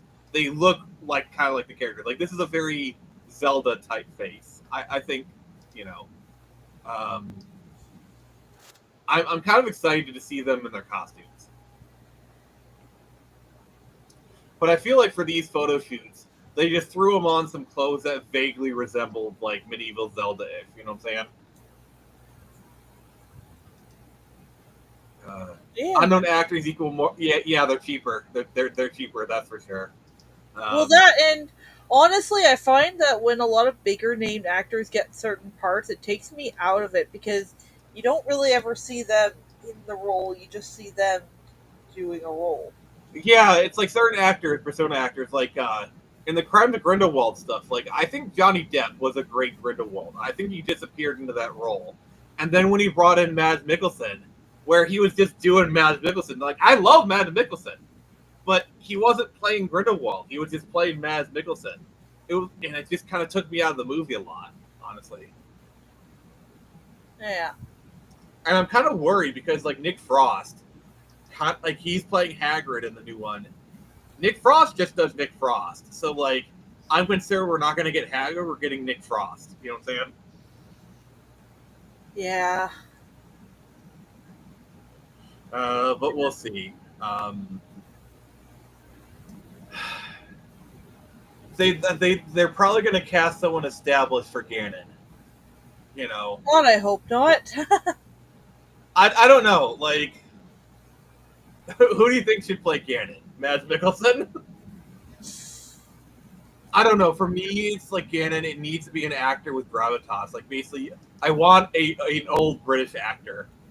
I think the best person you could possibly get for a role like Ganon, who requires, like, because let's be honest, he's not only like the eloquent deceiver, like manipulator, he's also brute fucking force, pure strength. Idris Elba would be good. Idris Elba, but also anyone who they hire is going to be under like 3 pounds of makeup, so the race doesn't matter for a Ganon. Let's be clear. Oh hell no, they're gonna make him like a greenish kind of brown. Probably. So I think Idris Elba might be a good pick for Ganon. I think he would. Honestly, maybe, but I'd kind of go for Samuel Jackson. Samuel Jackson for Ganon. No, I like him, but no. I think someone who's like classically theater trained actor. Yeah. I don't want David Tennant. I don't want him. Fuck no. No, absolutely not. No, not The Rock. Get him out of here. No, I said David Tennant. No, but it's time to wake up. The Rock. Dwayne Johnson as Ganon. So I guess the hierarchy of the Hyrule royal family is about to change. Oh, no. I have the perfect actor for Ganon. Pedro Pascal. Ew, no. It might make the creepy vibes come off as more genuine. Sorry. Castle, get the fuck out of here. Actually, you know what? You know what would be a worse one? A worse one that they would do, and I swear to God, this would be fucking Hollywood. They'd have fucking and Jack Black as Ganon. No. Like Jack Black kind of worked as Bowser because that's like a slightly silly, but this is like serious. Yeah. This is serious, you know. Oh, I know, but I'm just whenever saying. Ganon's on screen, you aren't laughing unless you're doing the dead man's volley with the bottle. That is pretty fucking funny. Ganon is like a oh shit. You know that's when you see Ganon. Peter actually, Dinklage. I will kill someone if that happens. No. Peter Dinklage plays Tingle. Oh God, Will Ferrell. No, I will say this though. I think Vin Diesel actually might actually be a good Ganon. I'll say that. But I But, definitely want a Vin more Diesel. like. Yeah. I definitely think a theater trained actor like who is it they had for Dumbledore in the later Harry Potter movies after the first one. Peter Gambon's dead. Yeah, I know. Michael But like Gambon's dead. Sorry. someone like him though, someone who, because he actually does have a video game role where he played the main antagonist, and that was very Okay. Ganondorf-esque, and he just nailed it. Okay. We need to cry for a moment. Let's say that that Robin Williams is still alive. You know they would bring him into this movie. Who would he play? Yes. Oh my god.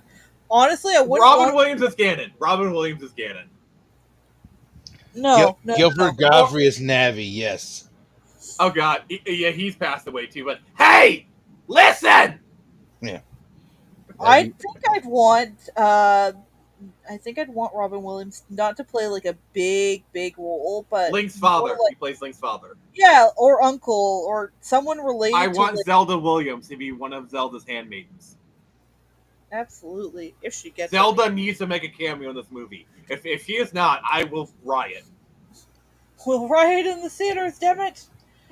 Yes, I think she will. I think she probably will, because it's one of those things where, like, Zelda Williams, she's named after Princess Zelda. Robin Williams is such a beloved figure. Like, having her cameo is kind of important. Oh, absolutely. And I'm sure she would be happy to cameo in the movie. I'm sure she would, to honor her father and whatnot. And also, I would not be surprised if there is a Robin Williams tribute somewhere in there. Absolutely. Oh my god. But if they try to CG or like AI him in, we riot. No, riot! I'm thinking like, okay. What if it's the original King of Hyrule, and it's Robin Williams as the original King of Hyrule, and it's like a portrait. Come on, that's great. That's a good one. That'd be really cool. I think probably what they'll do is like probably have like portraits of the former Kings of Hyrule, and one of them will be Robin Williams. Mm-hmm. I could hope for that. I think that's a great way of doing it. Also, and then they give the portrait to Zelda Williams after the movie's done. Morgan Freeman as Navi.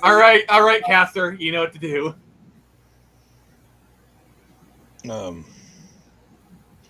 Watch out. Hey, listen. Over there.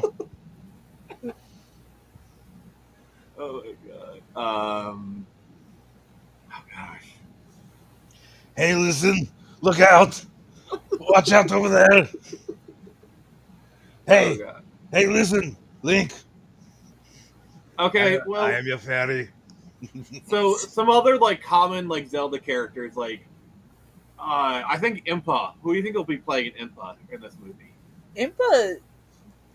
Like basically, you just like they'd have to bring in Impa, and they'd have to go a little into the Sheikah because that's Scarlett Johansson.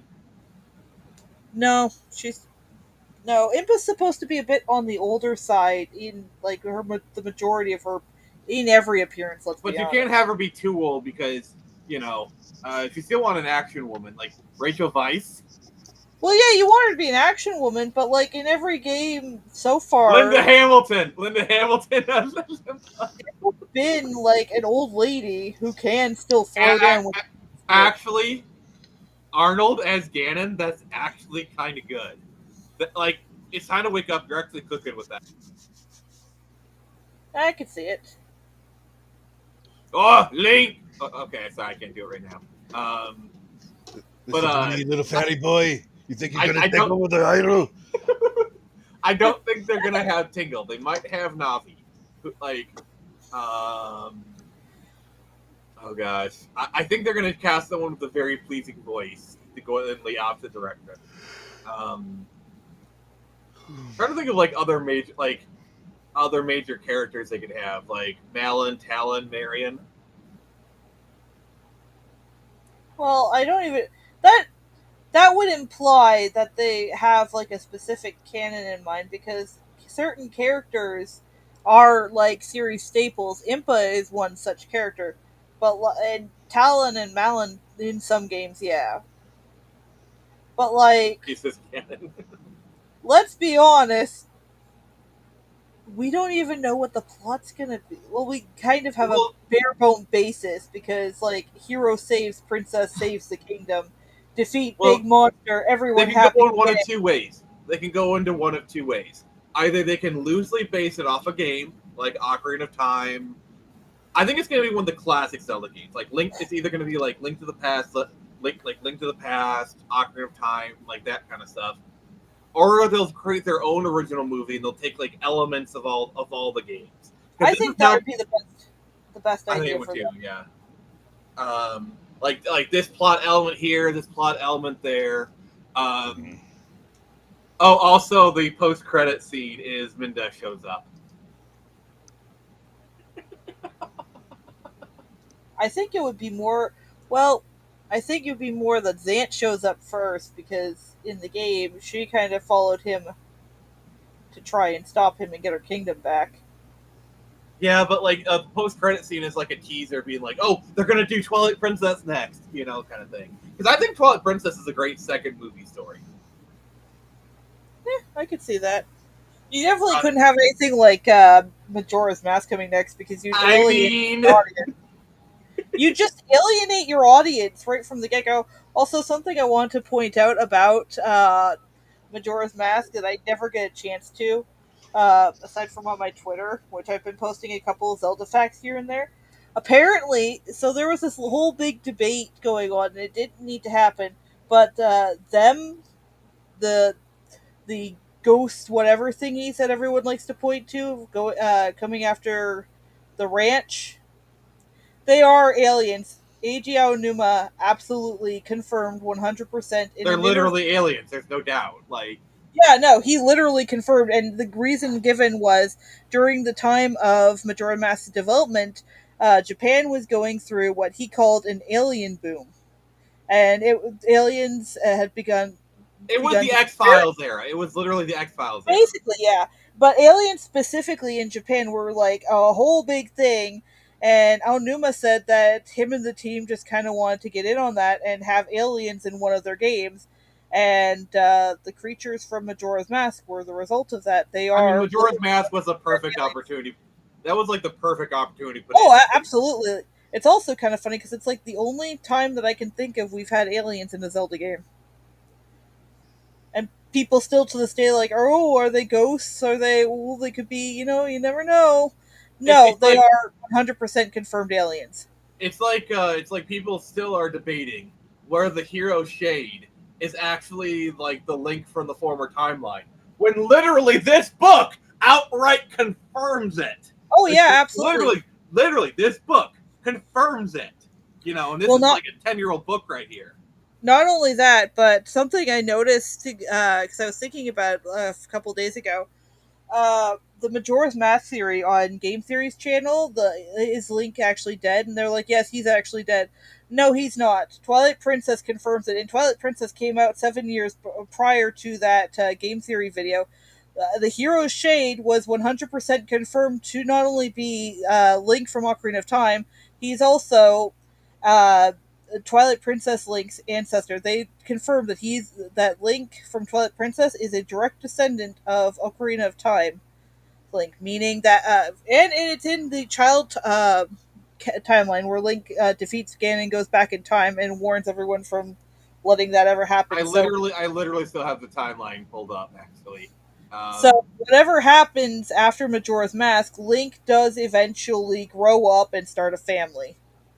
All right, so here is Triumphant Child era. Majora's Mask, Twilight Princess, Four Swords Adventure. The real question is, who did Link start a family with?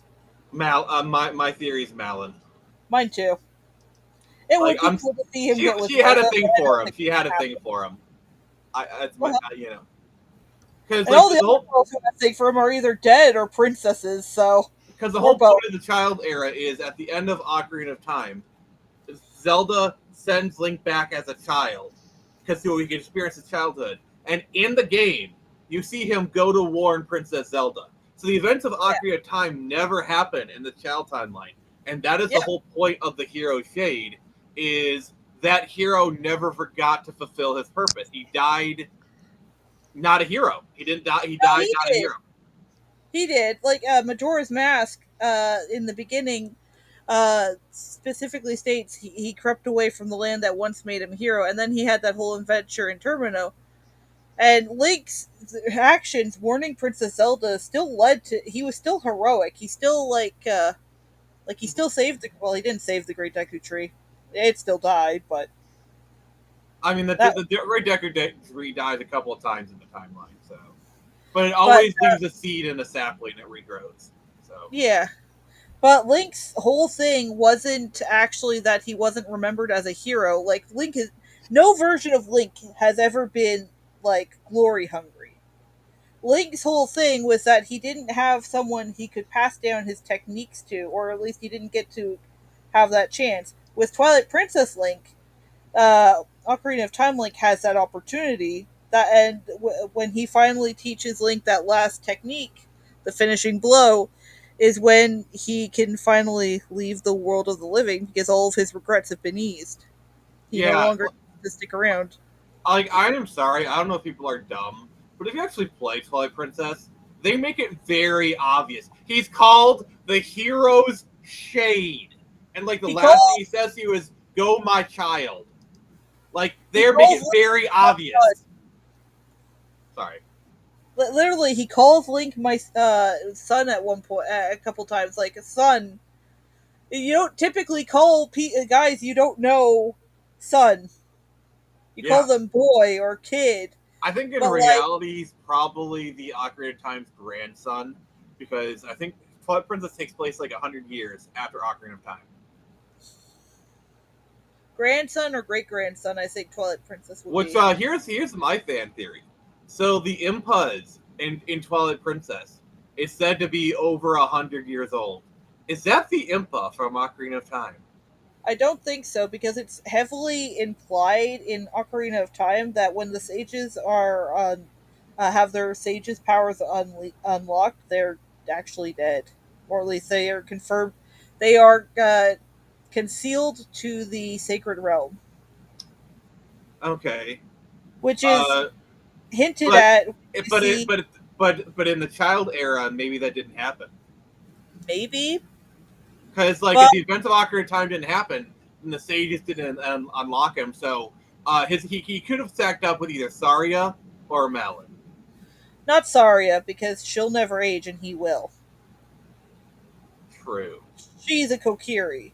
She's a child of the Force. She cannot age, and if she ever leaves the protection of the Great Deku Tree, she will die. Like, actually, it's kind of interesting. People were all up in arms because it was established early on in Ocarina of Time that the Kokiri kids can't leave their forest because they'll actually cease to exist once they leave. Like, they'll die. But then you see a bunch of them partying at the ranch in the aftermath. And they actually had to come out and say, well, it's because this new Great Deku Tree is much more powerful. The Great Deku Tree of old was weakened by Ganon. So his That power is couldn't. such an excuse. That is such an excuse. No, actually, because this new Deku Tree, his power, since he's like fresher, newer, and he doesn't have the parasite that killed the old one, his field basically his radius extends past the forest, so they could actually be there. Now it's like he's protecting Hyrule. They mentioned one point that the Great Deku Tree was supposed to be like the protector of all Hyrule in some ways, like keeping evil at bay. And he does function in that role in most of the games. Yeah, like the Kokiri Forest is supposed to be kind of like the barrier between Hyrule and whatever evils lurk out elsewhere. Termina. Some people say Turbin is supposed to not actually exist. It's just a creation of Skull Kid while he was under Majora's influence, but I don't know. I kind of like the idea that it is just this whole other part of the world that just happens to have clones. My theory is it's kind of like an alternate reality. That's how I feel like kind what of. it is. Because That's how I see it. Because the thing is, there's a lot of people that look like gnomes. I know that's because they're reusing assets. You know, like Malin is the one who gets like the milk or whatever. You know, there's a lot of people. I feel like they're kind of like doppelgangers, variants of those people. Or it is a dream, and Link is populating this dream with people he knows. That's my two theories. It's kind of funny too because you get to see both Malon's older self and younger self, but they're sisters. It is kind of funny. But I always did felt like Malin had a thing for Link. That's how I feel. Oh, absolutely. And then her father gets in on it too, where he's like, "Oh yeah, you can totally marry my daughter, by the way." So that's why I think he had him and Malin. Here's what I think happened. This is my theory. Is after he warned Zelda and he was a hero, he started to work on the ranch. He started to work at the ranch. You know, because he felt like he had back from wherever he went looking for Navi. After the events of Majora's Mask, he started working at the ranch, and him and Malin eventually inherited the ranch. Yeah, I can see it. That's my theory. My game theory. But yeah, so we got the adult time. Like, I always thought Wind Waker was then the hero defeated because oh, Ganon's here. Let's flood everything. You know. I'm pretty sure it was. But no, it's in the adult era, which is really weird because the adult era is really short. Because adult era, I feel like is the good ending of the game. It's where you actually defeat Ganon. Yeah, and then everyone else is trying to bring Ganon back from the dead. Yeah, there's literally just Wind Waker, Phantom Hourglass, and Spirit Tracks. The one that gets the most traction is the hero defeated. Look at all the games that are hero defeated. We got Link to the Past, Link's Awakening. Oh, here's the other one.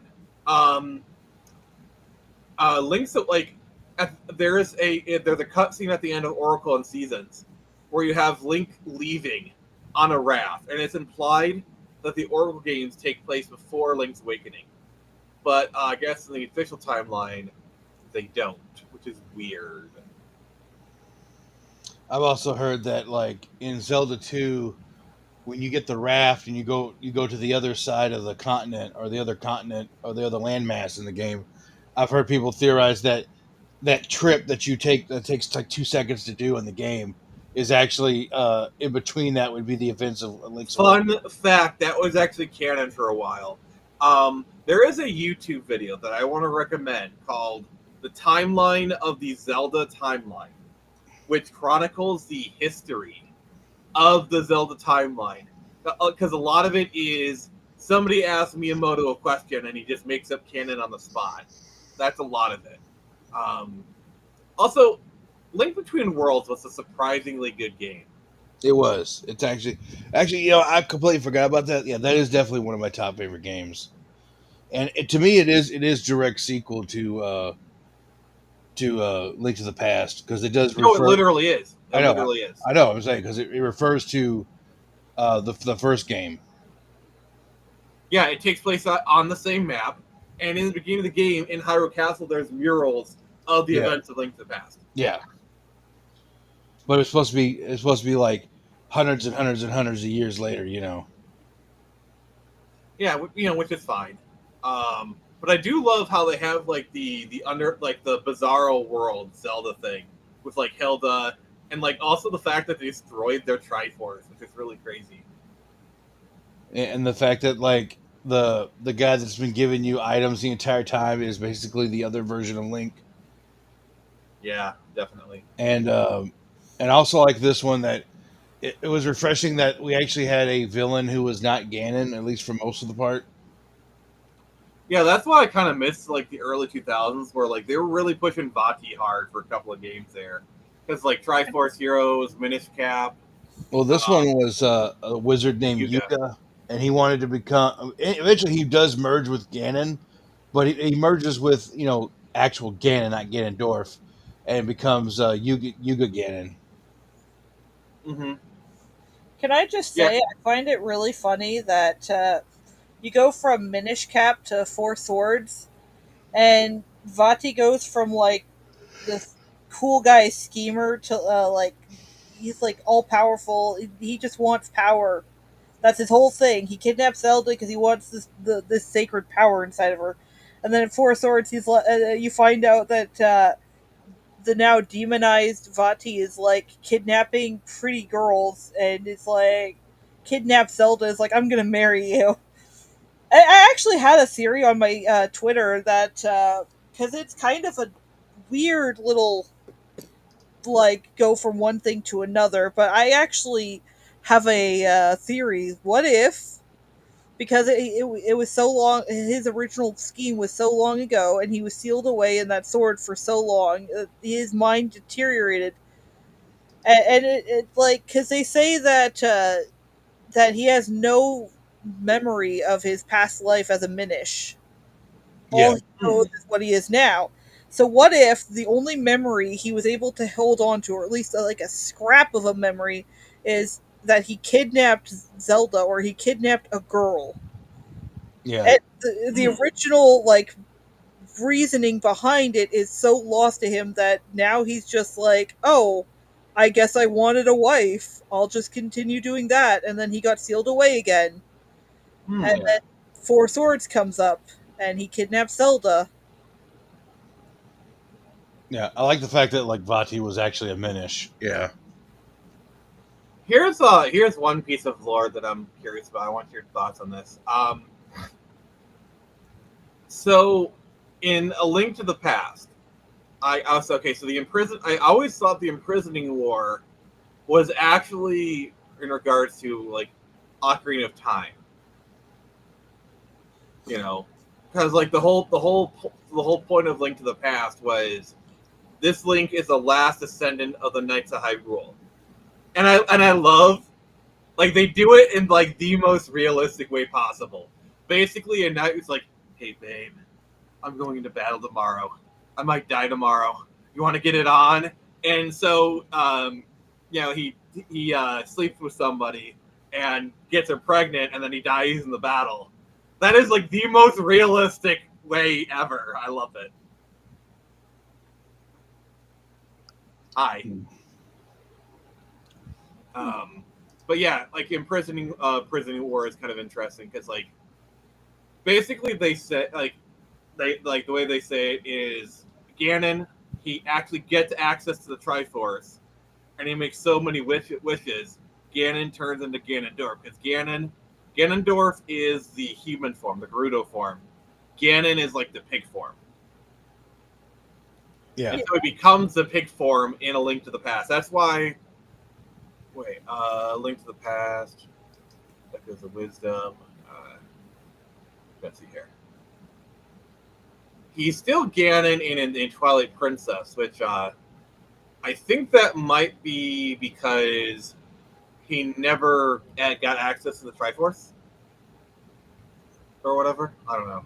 This is Twilight Princess comes from the world where he like he didn't get access to the Triforce because Link went back in time and warned everyone, like, "Hey, this guy's bad news. Trust me, bros. I'm from the future." Which how would you? I think Zelda probably vouches for him. Like Zelda, through some mystical stuff, could tell he's telling the truth. And if Zelda is vouching for him, then they'll probably believe him. Like, Well, no. Zelda, In the beginning, the whole reason she has you go on this quest is because her father won't believe her, but she's like, "Yeah, I had this premonition, and my father won't believe me, but I know this man is bad news." So now the King of Hyrule has two kids coming to him, and like Link is like 10, and I'm assuming Zelda is too because she's about the same heights as him. But he's got two 10-year-olds coming to him, being like, oh "Yeah, this god, the is bad fan news." fiction. I'm sorry, I'm writing fan fiction in my head where like Ganondorf is talking to the king on the throne, and these 2 10-year-old kids come in, and Link starts just spouting out stuff. He says stuff that like Ganon's like, "How do you know that?" And Ganon just gets so pissed off. He basically reveals his plans or whatever. It is totally ridiculous, but oh gosh, that is a fan fiction that needs to be made. But like, yeah. Oh god. Nick, that's the one thing I never really understood, though. When Ganon gets defeated, do they celebrate with pork chops and McRibs? We're having a barbecue. We're having a Ganon BQ. Yeah. So similar to the joke I made when I first completed Ocarina of Time. Like, rev up those barbecues, boys. We're having bacon. Meat's back on the menu, boys. It's like Kermit owns a butcher shop, and one day people come in. It's like, hey Kermit, where did you get all these pork cuts?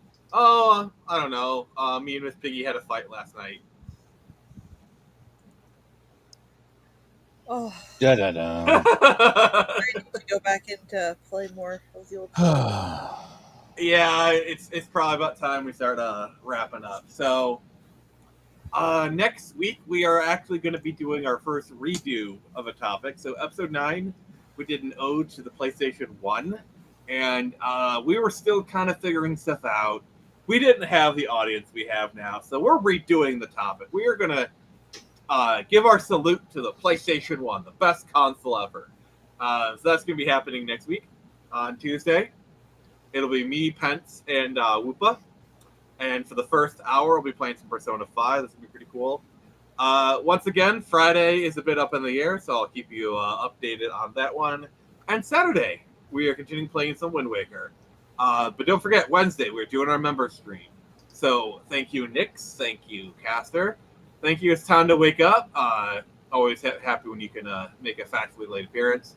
Hooded Raven, Black Reaper Kai, Orthodox Monk. We appreciate you. This has been Nix of the Phoenix Press. Remember, I can only show you the door.